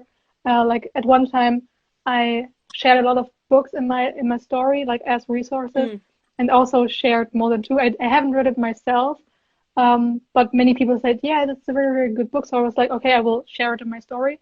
And then someone reached out to me and told me that the co-author was an abuser, and then I took it down because I didn't want to promote that, of course. Yeah. But yeah, as you said, many people found value in it and still find value in it. Yeah, it's definitely it's a good book. And I think like not all the information in it is like I 100% agree with, and obviously knowing the history of it, I'm obviously like more hesitant to recommend it now. But then it has helped me and it has helped a lot of people, and I think that as long as people read it with a critical eye, and know the context where like that book was created. I mean, even Eve Rickett, like the other co-author, she has said, you know, like don't throw the baby out with the bathwater, basically. I think she put out a statement just being like, you know, the book still has helped a lot of people, and yes, like it does have these very like problematic roots, but you know, like take what is useful to you. Just keep it in mind that what the story of the authors, but you can still find value in it. Yeah. In terms of like other books that I recommend, right? So I personally, I'm very biased, but like I really like the work of Kathy Labriola. So Kathy Labriola, and like part of the reason is because I professionally worked with her. I also am an audiobook narrator. I do this like professionally, well, part-time now, but like for a while, like this was like something that I did a lot. And I've narrated all of Kathy Labriola's work. So she has 3 books on polyamory. Love in Abundance, which is like a general kind of poly 101 book. The Polyamory Breakup book, which is specifically about dealing with like breakups in a polyamorous context, the reason why breakups occur, how to prevent messy breakups from occurring, and lots of other kind of useful information that I have personally found that book to be like one of the best polyamory books that I have read, like in my personal experience. And then the third one is possibly Kathy Labriola's most famous work, the Jealousy Workbook. And the Jealousy Workbook is, well, what it says on the tin, it is a workbook, a literal workbook, like, you know, you as exercises we can fill in with a pen. And it's like 40 something exercises on managing your jealousy and processing your jealousy, basically. And a lot of people have found great value in these exercises, and it's basically like, it's not something you have to work through systematically. It's like, oh, what do I need help with right now, and you can flip to the right exercise and do it. So I highly recommend Kathy Labriola's work. And like, personal plug, if you listen to audiobooks, if you enjoy audiobooks, look up Kathy Labriola. And you buy the audiobooks, I get some money because I narrated those audiobooks, and if you go on Audible, that's my voice you're hearing. And another one that I recommend is, I also narrated the audiobook version of this, is When Someone You Love is Polyamorous. When Someone You Love is Polyamorous by Dr. Elizabeth Sheff is basically a short pamphlet. It's basically geared towards people who have a loved one who is polyamorous. So basically, I used it to come out to my family. So if you have like family or friends who you're coming out as polyamorous to, and they just need like a quick like 101 on like what polyamory is and like maybe clearing up some misconceptions about it.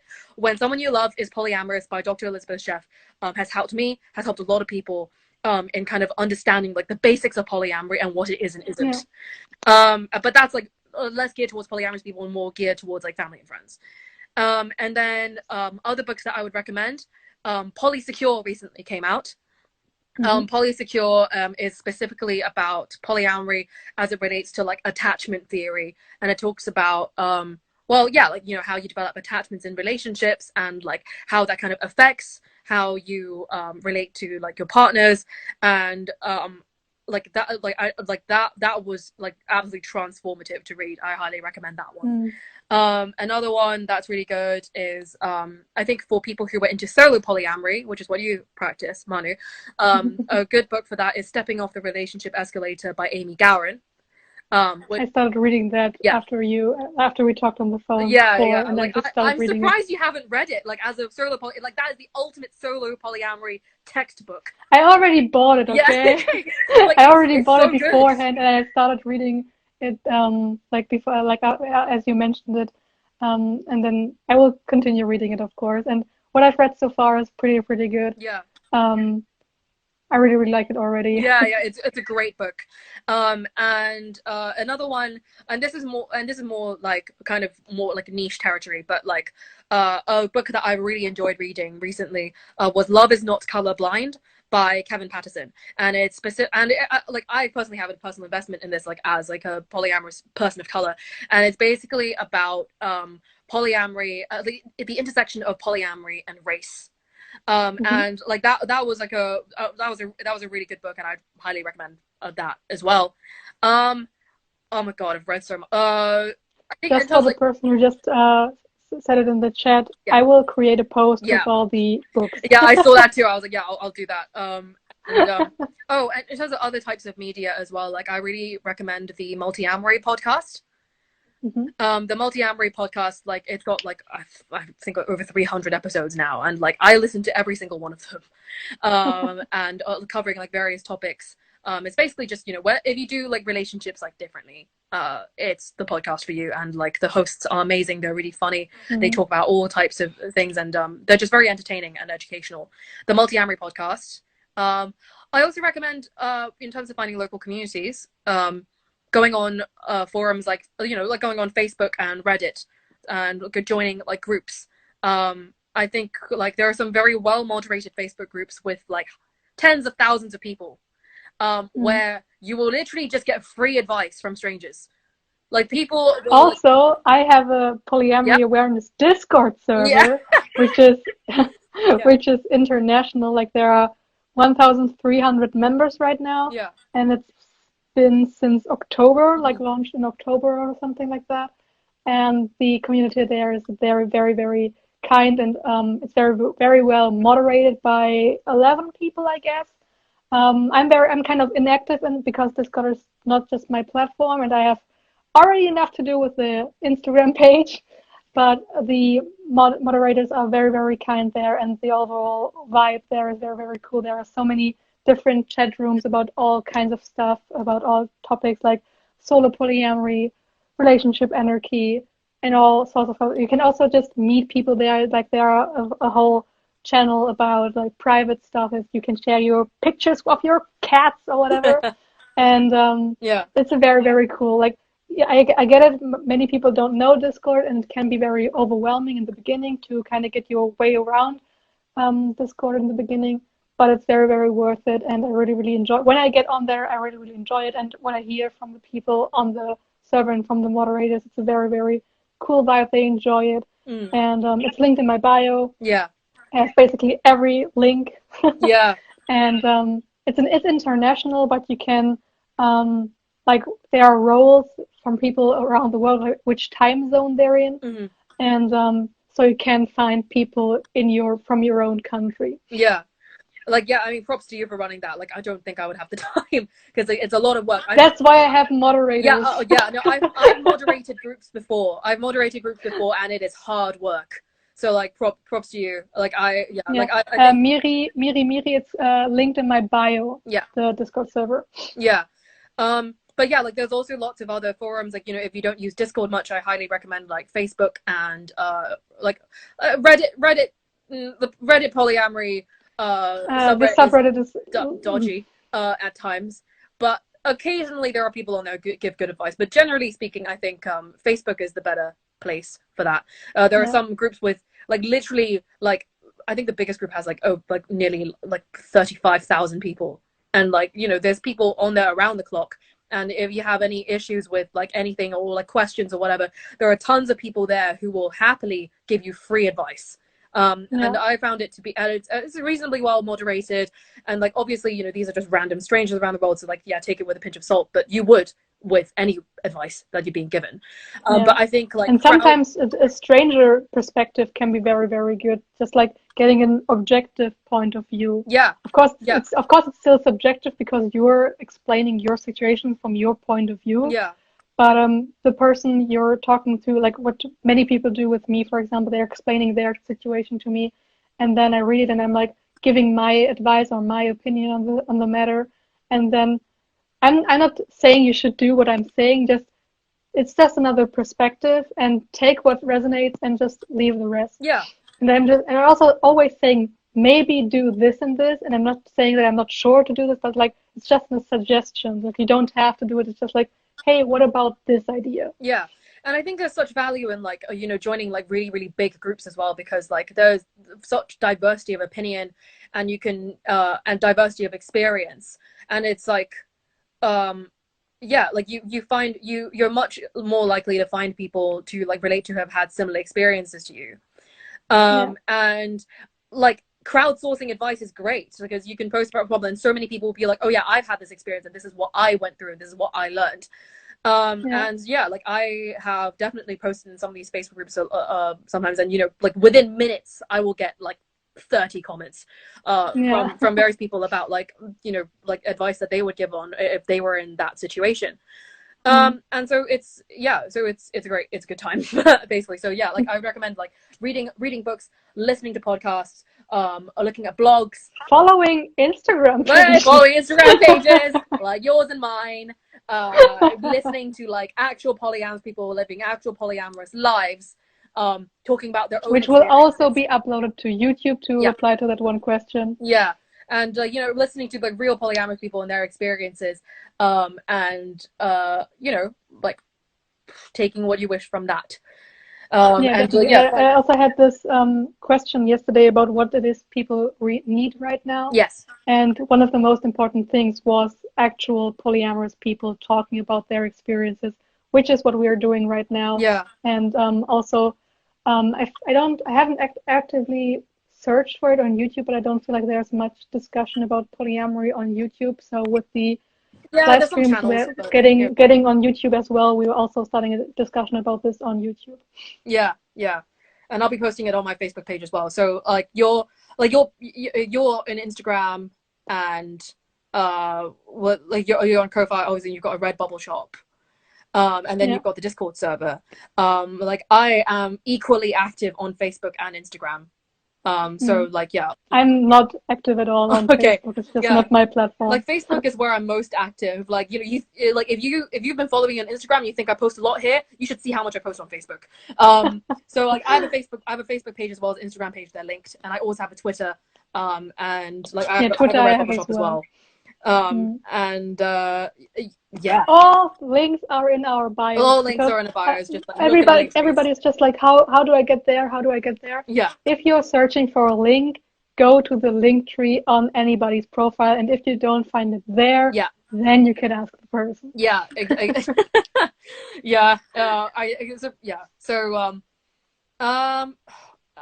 Oh god, like, we've barely kind of scratched the surface of like these questions that we've gotten, honestly. You're making it a weekly thing. Yeah, oh my god. I think like, but I'm really enjoying this. Yeah, I really like this. I think I want to touch on like one more topic before I think we should wrap up, because we've been at Yeah. 2 hours. Yeah. Like, so okay, so we've touched to recap, we've touched on like where do I start, kind of resources to look at, you know, our personal journeys with polyamory. We've talked about coming out. We've talked about how to open up from a monogamous relationship, the different routes that can occur. We've touched a little bit on monopoly relationships, and solo poly and relationship anarchy. We've also touched on managing jealousy in a in like a relationship.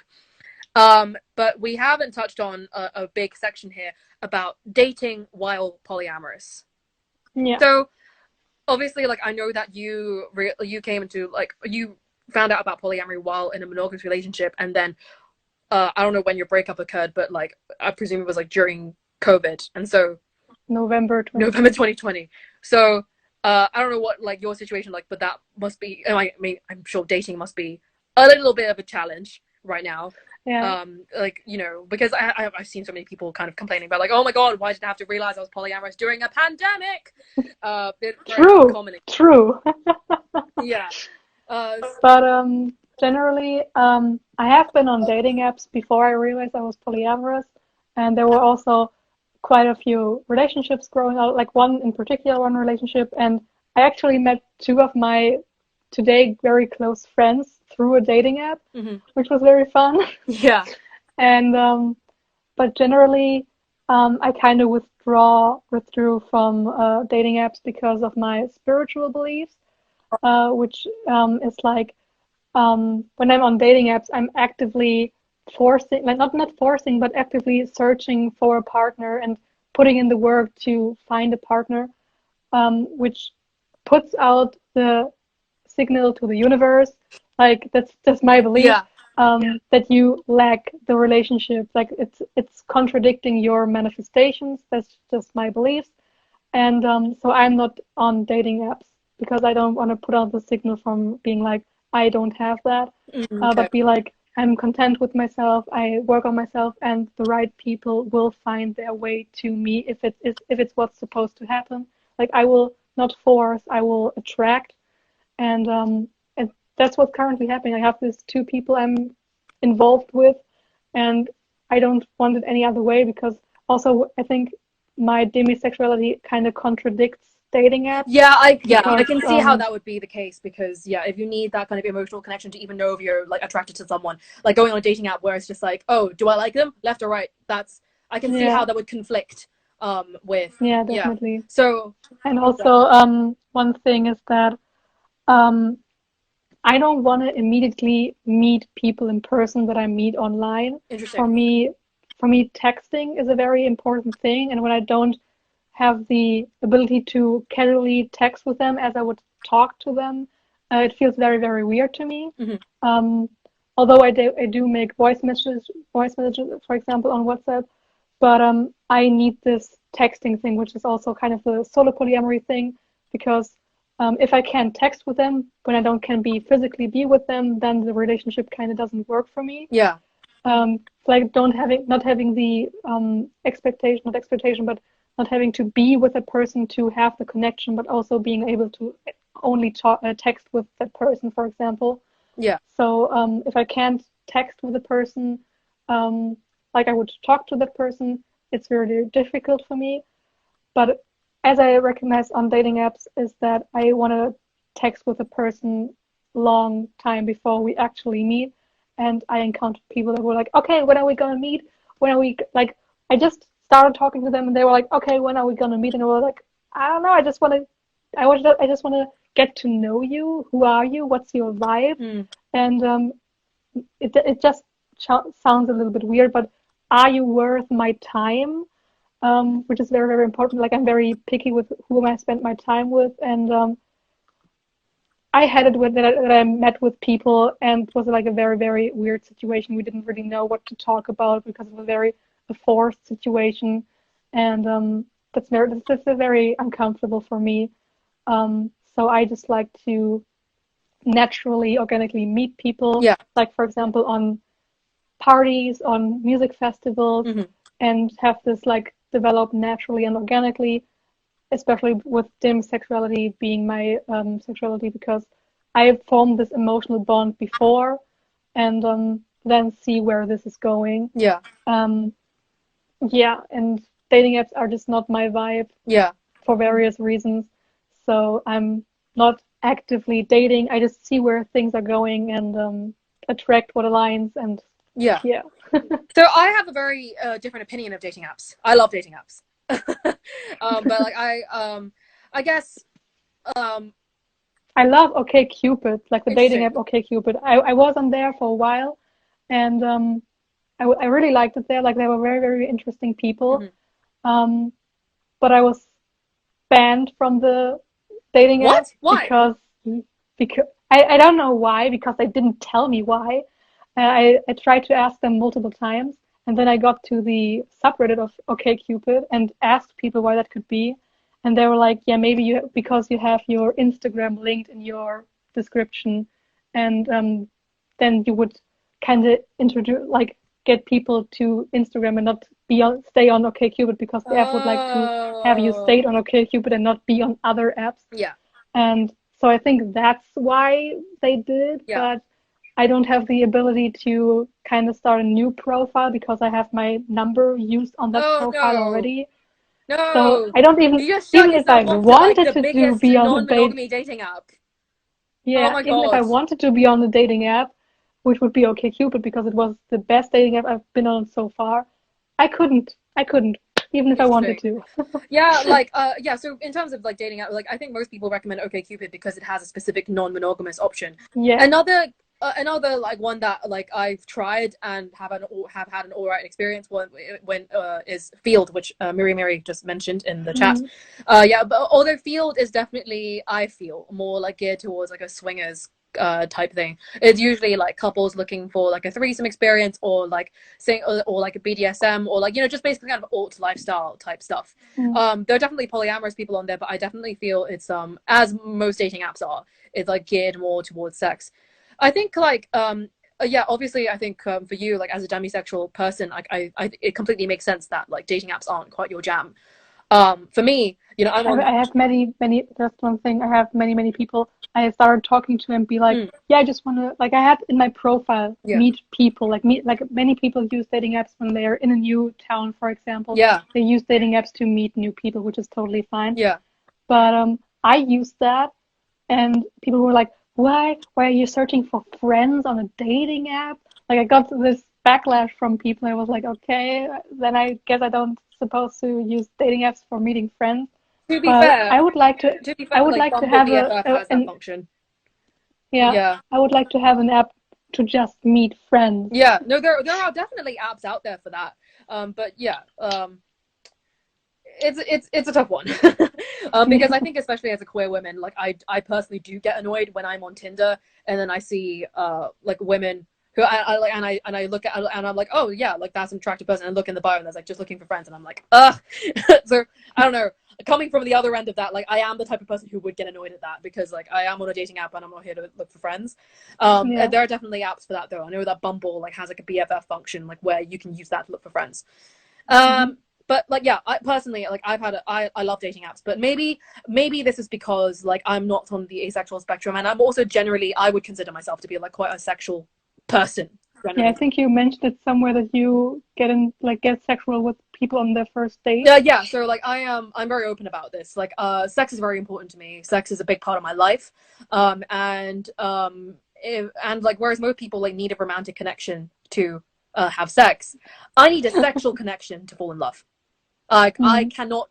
I've just been like this ever since I was sexually active, and like I cannot physically, like, you know, be romantically attracted to someone like unless I've had sex with them. And which is, you know, unusual, but that has been my experience, and like I'm very upfront about this. And yeah, it's interesting how like you and I are like different that way. But like that's totally fine as well. Yeah. No way is better than the other or worse. Yeah, so like dating apps suit me fine, because, you know, most people are there looking for sex, and that's fine because that's what I want to do. And so yeah, like I go on dates, and like I have sex with people like on the first date to kind of test out chemistry. Obviously, usually, like, I won't have, like, I will only have sex with them if, like, we, like, get along as people. Like, if, you know, if the conversation's, like, dry, then no. But, like, most of the time, vast majority of the time, like, I'll have sex with someone on the first date. And then afterwards, like, usually, I kind of develop a kind of friends with benefits type relationship. And then if love happens, it happens. But like basically, with the exception of my first monogamous relationship, all the relationships I've had since then, ever since or like for the past 5 years, have begun as friends with benefits. It's always been friends with benefits, casual sex, and then love came into the mix after. And that's kind of my preferred way to date. And so like I'm very open about like enjoying casual sex, and like I don't mind it. I have a good time with it. And obviously, like, as a swinger as well, like I enjoy just having sex like for fun generally. It's totally fun. Yeah, so then like dating apps kind of make sense for like a person like me. But I understand that, like, I think because like polyamorous people generally, you know, like the focus is like on kind of love rather than sex, and I think it can be frustrating as a polyamorous person just being like, oh, you know, I want to meet you, I want to like connect with you, whatever, and these people being like, oh, you're polyamorous, oh, it's fine, like we'll just have something casual then. That's definitely been my experience. I wasn't looking for something serious either. Yeah, and it annoys me because it's like, okay, like, don't get me wrong, we are both looking for something serious. We are both looking for something serious, but it's just like you won't do it with me because like because we have like different relationship styles, and that's like fair enough, but like, you know, don't insult me by saying I'm not looking for something serious, because we're both probably just practice different relationship styles, and that annoys me. But like I just got a question about like, do I consider myself absolutely not.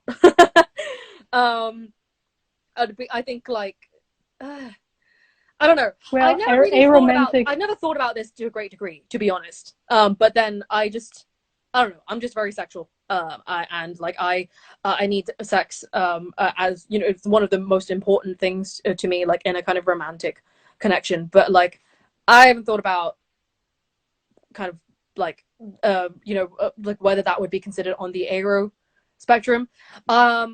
Like the technical definition for like my way of doing relationships is mega sexuality, which is like the opposite of demisexuality. And it's not a very commonly used word, and that's why I don't use it that much, because no one gets it, and then I have to explain it, and then I'm back to square one. I prefer to just talk about it, and then people will get it. Back to like the dating thing. For me, when people are like, oh, I'm not comfortable like dating a polyamorous person like seriously, but like, you know, we can do casual stuff, I'm like fine with that, because I'm like, yeah, I'm fine with like a casual relationship, and I have had very, very, very many fulfilling casual relationships, but at the same time it does annoy me a little bit, because definitely, and like I live with it, because like I don't mind, and I'm happy to like have whatever connection works for both of us, but I do get dismissed in that way quite a lot. Dating as a polyamorous person, people going like, oh, you have a boyfriend? Oh, okay, cool, it's just like casual. And I'm like, yeah. No. Yeah, and it's like, okay, like fair enough, like I respect you, and I respect like what you want out of life, and like I respect that you don't want like a polyamorous relationship or to date someone who already has a partner. Fair enough. But then I think like, yeah, like the assumption is like, oh, I'll just you know, I'm also looking for something serious. This annoys me, because I'm like, me too. We're just different, like we're like looking at different types of serious relationships. Definitely. But we got a question about like in terms of in the dating kind of context, like when to disclose to people that you are non-monogamous / polyamorous. And for me, like, you know, when all the times I was actively dating, it is the first sentence on my profile. It is the first sentence on all of my dating profiles.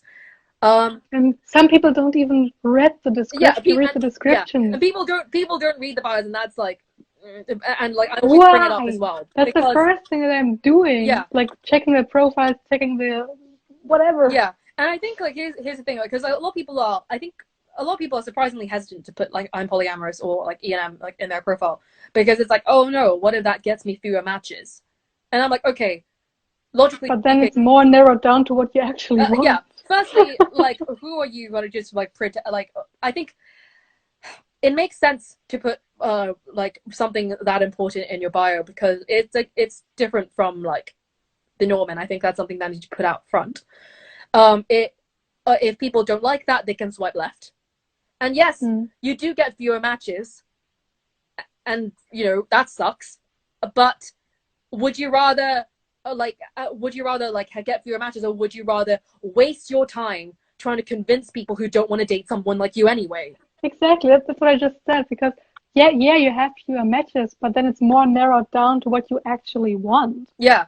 And like, you know, I don't want to waste my time on dating apps. Like, even if I'm matched with like a lot of people who find me attractive, telling them like, oh yeah, like I have a partner, I'm polyamorous, and then for them to reject me, then I feel like I would rather have them just silently reject me and swipe left, and I don't have to deal with them rejecting me. Yeah. Because like I don't have the time and energy to try and convince every single person that I match with like about my like how I like to live my life. Yeah. But yeah, so my opinion is like on dating apps anyway, like put it in your profile. Put it in your profile. It Yes. will save you time. It saves them time. It means that like you get like both of you get matches you actually want. And I think it's also just the right thing to do. Yeah, definitely. Yeah, and I think also with but in daily life, right? Because, you know, I know you don't use dating apps. I'm sure there are other people who feel some type of way about dating apps as well. How do you kind of bring up your partner with someone with who like you're interested in dating?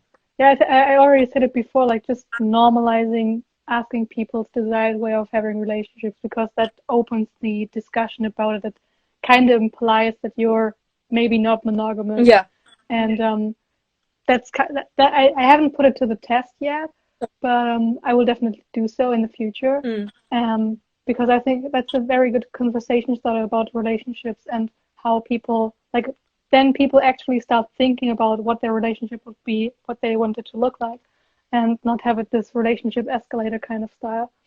And like it's not like the assumption that it's monogamous. Yeah. Like that you with this question you kind of open it up and be like, no, I'm not assuming this will be monogamous. And I think that's very important for the building of the relationship, but also for normalizing ethical non-monogamy and polyamory in general. Yeah. And so I haven't any practical experience with it yet, but I will definitely do so in the future. But also other topics would like other ways to bring it up would be like as I bring it up in general, like when the topic arises, I will bring it up. For example, when you already have a partner and talk to another potential partner, that you just casually mention your other partner, for example, and that opens the discussion as well. I'm not the kind of person who would be like actively going forward and saying, I'm polyamorous, by the way. Yeah. Because I don't know, I don't like it that straightforward. Like, I want to have it casual, conversation, kind of organic kind of thing. Yeah. But what about you? So I do, the vast majority of people I meet are via dating apps. So I don't know. I was very busy at university, and like, you know, most of my social life was like via like dating apps, to be honest.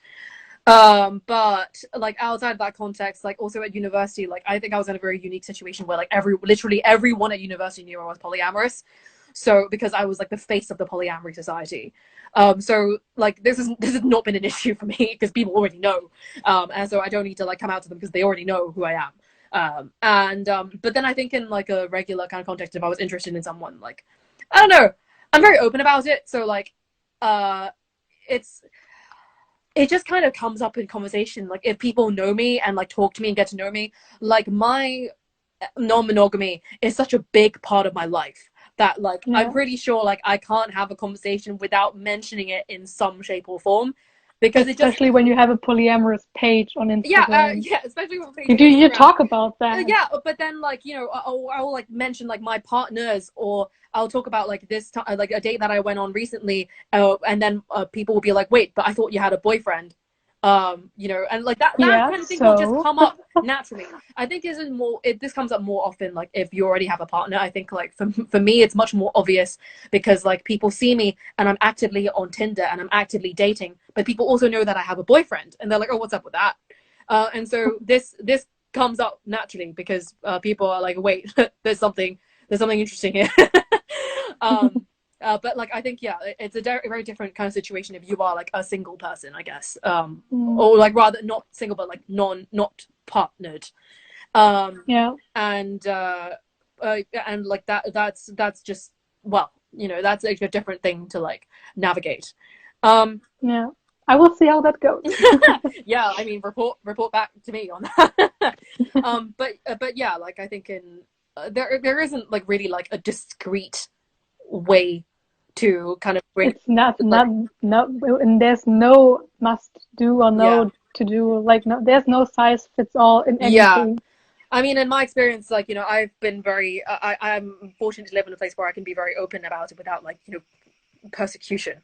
But I think also like in terms of like bringing it up with people you might be interested in, I think like talking about non-monogamy like as a general concept rather than going, this is how I do my relationships, is helpful for like feeling that out, or like, you know, watching shows together. Yeah. Speaking about, so we've talked about books, but we haven't talked about fiction.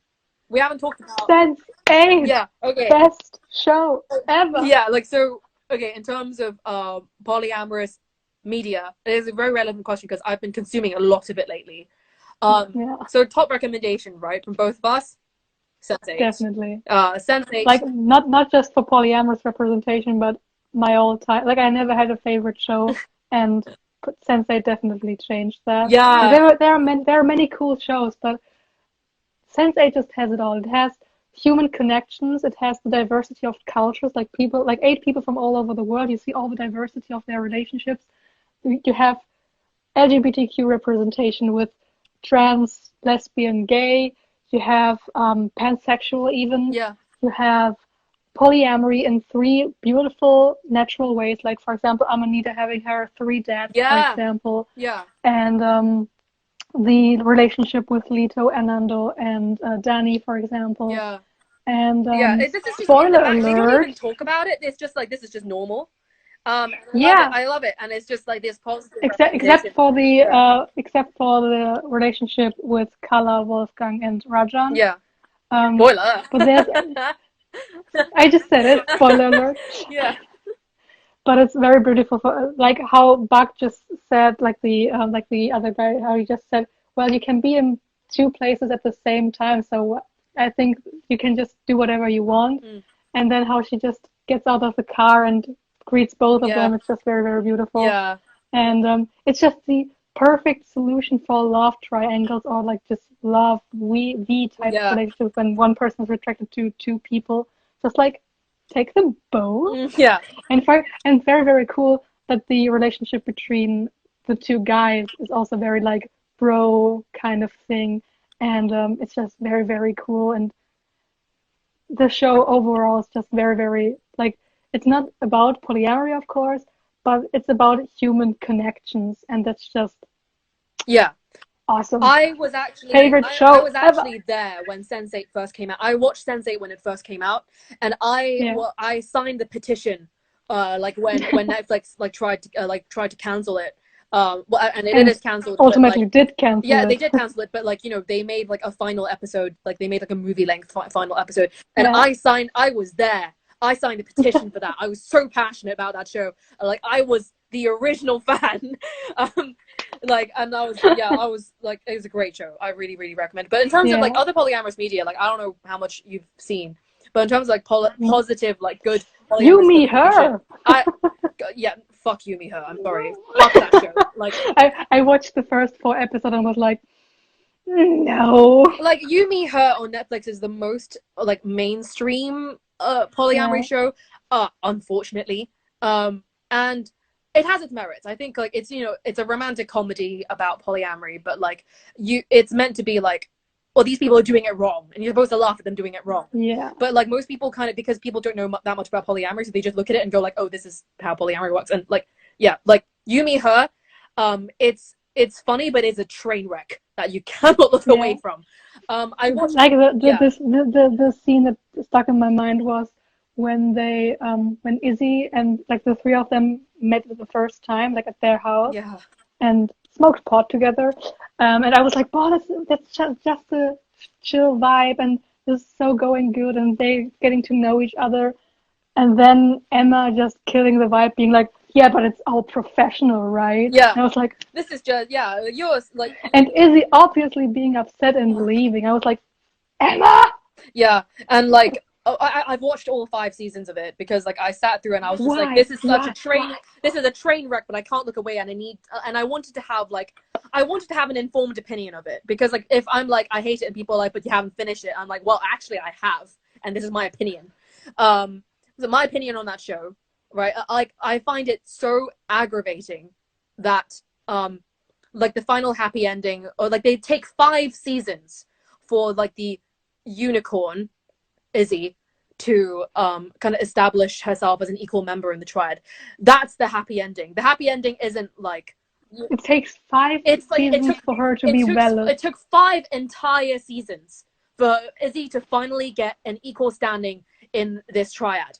They took 5 seasons. Like what they could have done was like dealt with that in the first season, and then just like dealt with like other issues and stuff, like, you know, like judgment from other people, or like a poly like parenting or whatever. But no, they decided to go with like the happily ever after thing, which is like, she's finally equal. What are the, and you're just like, what are they doing all those 5 seasons?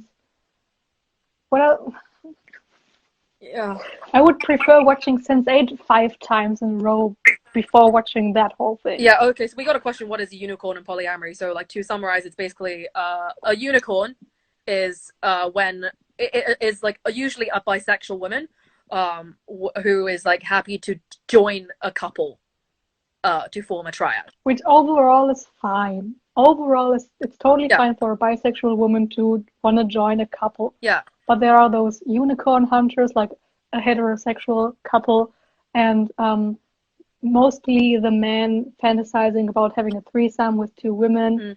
So that thing, yeah, maybe you can go into more detail. I have personal experience with this because like I have like, you know, I guess, you know, in a swinging context, I am a unicorn. I love having sex with couples. I have a great time with that. But then like for like more romantic stuff, I don't know, I find it very strange to be kind of hunted in that context, because usually it's like, well, you know, a romantic entanglement is much more complicated than like just like a one-off kind of threesome kind of thing. And it's a lot to ask from me to be attracted to both of you at the same time in the same way, and to embark on serious relationships when I barely know both of you. And I have this one meme in my head, which was like saying, when you're on the dating app and matching with a woman, and she also wants you to be attracted to her boyfriend, and then there's this this picture of Leia in her golden bikini outfit, and then Jabba the Hutt, I think it is, like this worm thing or whatever in the background. Yeah, I've seen it. Yeah, so like, you know, I am you know, I guess I am a unicorn in the sense that like I'm happy to join a couple like in the right context, but like I don't like being hunted, as I'm pretty sure most people don't. And no, I want to prey for predators. Yeah, and now that I am a woman as part of a couple, I know not to treat women that way, because it's horrible. Like I have been there as a single bisexual woman, kind of traversing kind of like this kind of landscape, and it's very dehumanizing and objectifying sometimes. Yeah. But yeah, anyway, that was like a bit of a rant. But yeah, that's what back to positive representations in media. Yes, back to that. So like, you meet her, awful, terrible, disavowed. So recently I watched a show called Trigonometry. So like you know, like the maths term trigonometry. It's in the UK it's available on the BBC. And I'm pretty sure it's available like on other platforms, like in other countries. I'm sure you can find it online. Trigonometry. It's also about a triad, but it's a very organically formed triad, and it is a beautiful story. So the main characters, it's about another thing that's really cool about this show is that like out of the 3 main characters, 2 of them are black. So that was something cool to see, because you usually don't see a lot of kind of people of color like in the kind of polyamorous I have yet to see an Asian polyamorous person rather, represented like in kind of like fiction to do with like polyamorous relationships. So it was nice to see polyamorous people of color for me. But like, yeah, trigonometry, it's like this this black couple in London, and they take on a lodger because basically they needed more money for like to support the business and like rent reasons, and they took on a lodger, this young woman, and basically like they live together, and from there like they very organically kind of form a relationship over time, and it's beautiful. It's only like 8 episodes. I don't know if they have a second season, but it's absolutely beautiful. I really enjoyed it, and they deal with it very well, and I think it's a very realistic kind of representation of kind of polyamory and like the very organic kind of growth between like each pair of people, and like the emotions as well. They were so authentic. Oh yeah, so I could talk about it all day. So that's a really good show, and I think the same for me with Sense8. Like I had one live stream where I straight as talked half an hour about Sense8 and how amazing it is. Yeah, and another really good one I watched recently, and I will write a review about this soon. I've got that on my list. Is the show Easy on Netflix? Okay. So the show Easy, and Easy is about it's about relationships generally, but there are 2 non-monogamy story arcs in this show. One of the story arcs is like a single episode where like this couple decide to like they go on a dating app and like decide to have a threesome, and it's really cute. It's really adorable. It's very like respectful as well. Like, you know, they have a lot of communication with like the women they end up meeting, and they all have a good time. They make sure to like take care of her and stuff like that. And like that reminded me of my positive experiences with couples in a threesome context, and like I really related to it as an experience, and I thought it was like really cute and really good. And the other storyline that's explored in that show is this couple called Andy and Kyle, and they open up their relation. They have an open marriage, and they explore polyamory, and you could tell that show was written by someone who had real life experience in non-monogamy. He really knew what he was doing, and really knew like the material he's writing. Like honestly, like some of the things that the characters were saying are things I've probably said myself in real life. And like I really like, I watched this show recently with my partner, and we were both watching the show and going like, oh my god, this is amazing. This is really good. And like, not to say that like obviously like the obviously, you know, the shows are like for entertainment and drama, and obviously people make mistakes, because, you know, if it was all perfect, then it would be a little bit boring.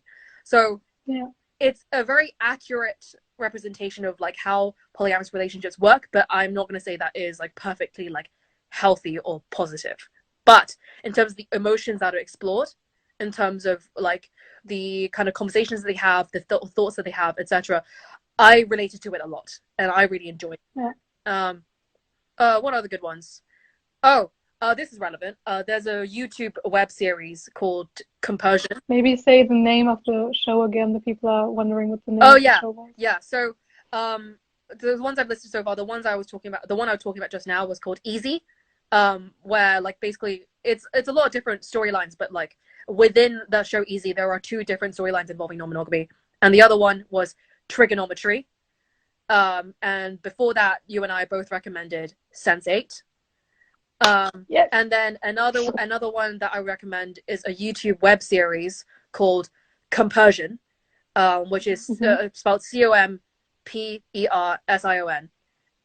And like that's another show about like a couple like opening up their relationship, and that one goes badly because they do it wrong, but the conversations that they have and like the authenticity of the emotions and stuff like that, like I related to that as well. So I thought that was really cool.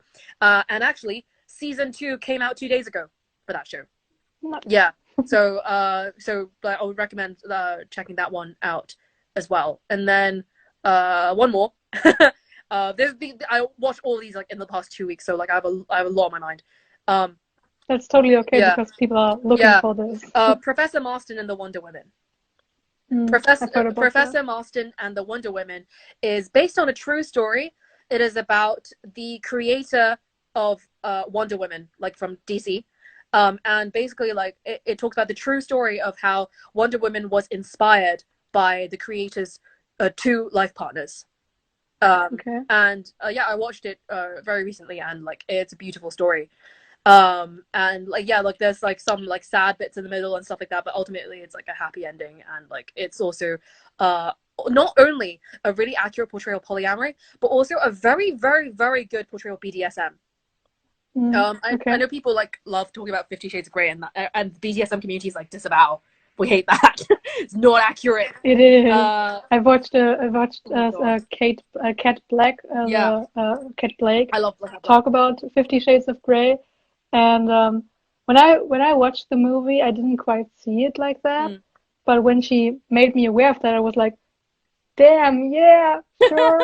like how we don't need to talk about it. Yeah, no. But another movie I watched on Netflix with my boyfriend at the time. I think it is called Opening Up or something along the lines of that. I would have to check it again, but it's also kind of a bad example because they open their relationship to fix their relationship. Yeah. And you can, yeah, they have really bad communication, and it is a good example to show that opening your relationship just to fix the relationship is a bad example. But generally, you can just see they have a bad communication before, they have bad communication when they're in. There are a few good seasons when they're getting into exploring it. But overall, you just see the cycle repeating, that they have bad communication. You can actually see a scene, for example, she is seeing someone else, someone a little bit older than her boyfriend. Yeah. And she asks if she can meet that guy, if it's okay, or if her boyfriend wanted her to be with him. And you can actually see a scene in which he wants to write to her, no, please come to me, I would like to be with you right now. And then he erases it and says, no, go ahead, do it. No. And I was like, oh no, Yeah. no. And it was the first like media representation my boyfriend at the time watched, and I was like, that's not how it's supposed to be. That's how it's supposed to be. That's bad representation. Yeah. It's just for, like, for people in the comments who missed it, like, I will be, like, we will both be kind of listening. Thank you, Polyamory Germany. Yeah, for thank you, Polyamory Germany. You're doing the Lord's work. Yeah. Yeah, but like, we will be like, I will be like putting out like a list of things you can check out, and also on books, my blog, movies, yeah, on my blog I also write detailed reviews of like all the polyamorous media I consume. Like, recently I wrote a review of Compersion. I also wrote a review of the train wreck that was There Is No I in Threesome. And I will also be putting out reviews very, very soon of both of the storylines in Easy, of Trigonometry, of Sense8, and of Professor Marston and the Wonder Women, and I will also be reviewing Wanderlust at some point. So yeah, like, apart from putting out kind of memes and tweets and just educational posts generally, there's a whole lot more to explore. Yeah, so like so I write a lot of kind of reviews of that as well, so you can hear kind of my perspective as a polyamorous person on what I thought of this. So yeah, okay, I think we've covered kind of all like the main questions. We also got a lot of really specific kind of advice questions, but we have been at this for 2.5 hours, and we will probably have to go into this another time. Yeah, definitely. Like, we can make this a monthly thing or a bi-weekly thing. Definitely, I think people will like this a lot. Like, some people already said that they would like to have this weekly thing, but I think weekly would be a little bit too much. Yeah. But bi-weekly, for example, would definitely okay by me. I think people loved this. I think people enjoyed this, and I can really tell for the amount of people that were here during the whole time. Yeah. So we should do more of this. Yeah, definitely. I would be more than happy to. Okay, so final plug in terms of where to find you, where to find me. Go. Yeah, you can find me here on Polyamory Awareness on Instagram, of course. I have a Twitter account, which I'm more or less active on. I just use it for like design text post for Instagram. Like, I don't actively post there like on a daily basis. I retweet stuff, like I retweet the posts that I want to share here. I have a YouTube channel that's not named Polyamory Awareness, but it's Manu, like ITZ Manu. but it's all linked in my bio. And yeah, that's basically it. Like there's a Polyamory Awareness Discord server with like 1,300 members that you can connect with, like-minded polyam people. I have a Redbubble shop, which is very, very successful, like many people buying the merch with my designs on them, which is very, very cool. Like creating visual representation in everyday life. That's very, very cool. And so check that out. And I think that's it. Okay. For me, you can find me on Facebook, Instagram, and Twitter, all the same username, PolyphiliaBlog, PolyphiliaBlog. I'm equally active on all three of those platforms. Like on Facebook and Instagram and Twitter, like I am on there every day, all the time, basically, posting various types of content. I also have a website, polyphiliablog.wordpress.com, where like I put more like long form blog posts, which are also available on my Facebook page, but that's basically just like a backup place for my long posts. I post reviews, my opinions on various things, and just anything to do with like polyamory and non-monogamy generally. I have a Redbubble shop as well. Recently I was selling some Valentine's Day cards. Obviously Valentine's Day is now over, but there are a lot of cards on there that you can still send them towards each other. Still, like Valentine's Day. You don't have to have a day you can to show your love any time of year. Every day. Yeah. And I have a lot of cards there for basically multiple partners. Yeah, you can set there will be more coming out soon, but like there's like about like 100 different designs on there. And as well as also just general polyamory merch. If you scroll further down away from the cards, like I also have kind of like shirts and bags and I don't know, like mugs and like all types of like just different polyamory related merchandise. That's what you and I both do. Showing off one of my designs. Yeah. Oh gosh, I wish I was wearing something, but yeah, like so we both kind of do that kind of stickers. Stuff. Woo, yeah. I've got like one product that's been selling really well, like on my shop, is like the compersion cats mug. I've got like it's three. So cute. Yeah, it's like 3 cats card. that make a shape of a heart. It's so cute. Thank you. Yeah. I will put it on the case of my iPad for sure. Oh my god! Wow, amazing. Yeah. Where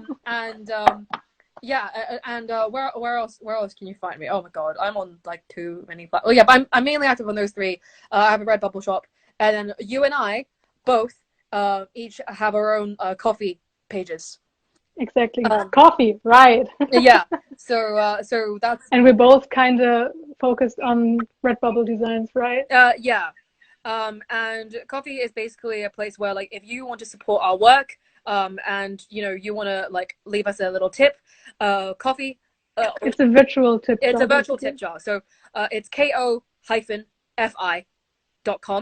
And you can. Everything's linked in our link tree. Yeah, basically, like, just go to our profiles, click on the link in our bios, and you will find like literally everything. And check everything out. Check out everything. Check out absolutely everything.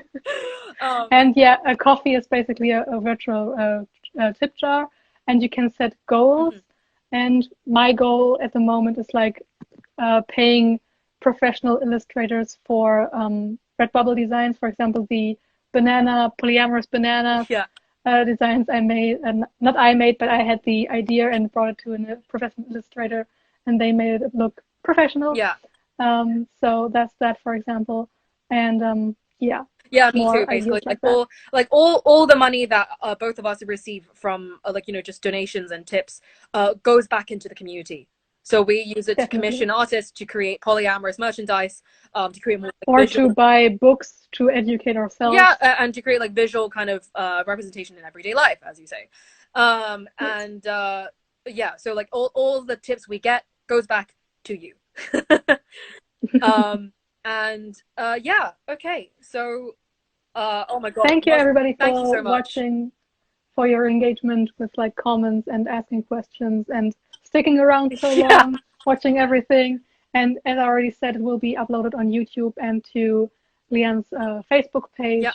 So if you haven't seen everything or you couldn't see everything, you will have the ability to watch it on YouTube and Facebook. So you won't miss it. Yeah. Okay. Well, I'll see you soon, Manu. It's been great talking with you. I'm sure you need to go to bed now. Definitely. It's like 1:30 over there where you are. It's just midnight where I am now. So let's both go to bed. It's still not 3 a.m. Yeah, so yeah, I'm still up. it's fine. Yeah. All right. Okay. See Well, you. see you and good night. Good night, everyone.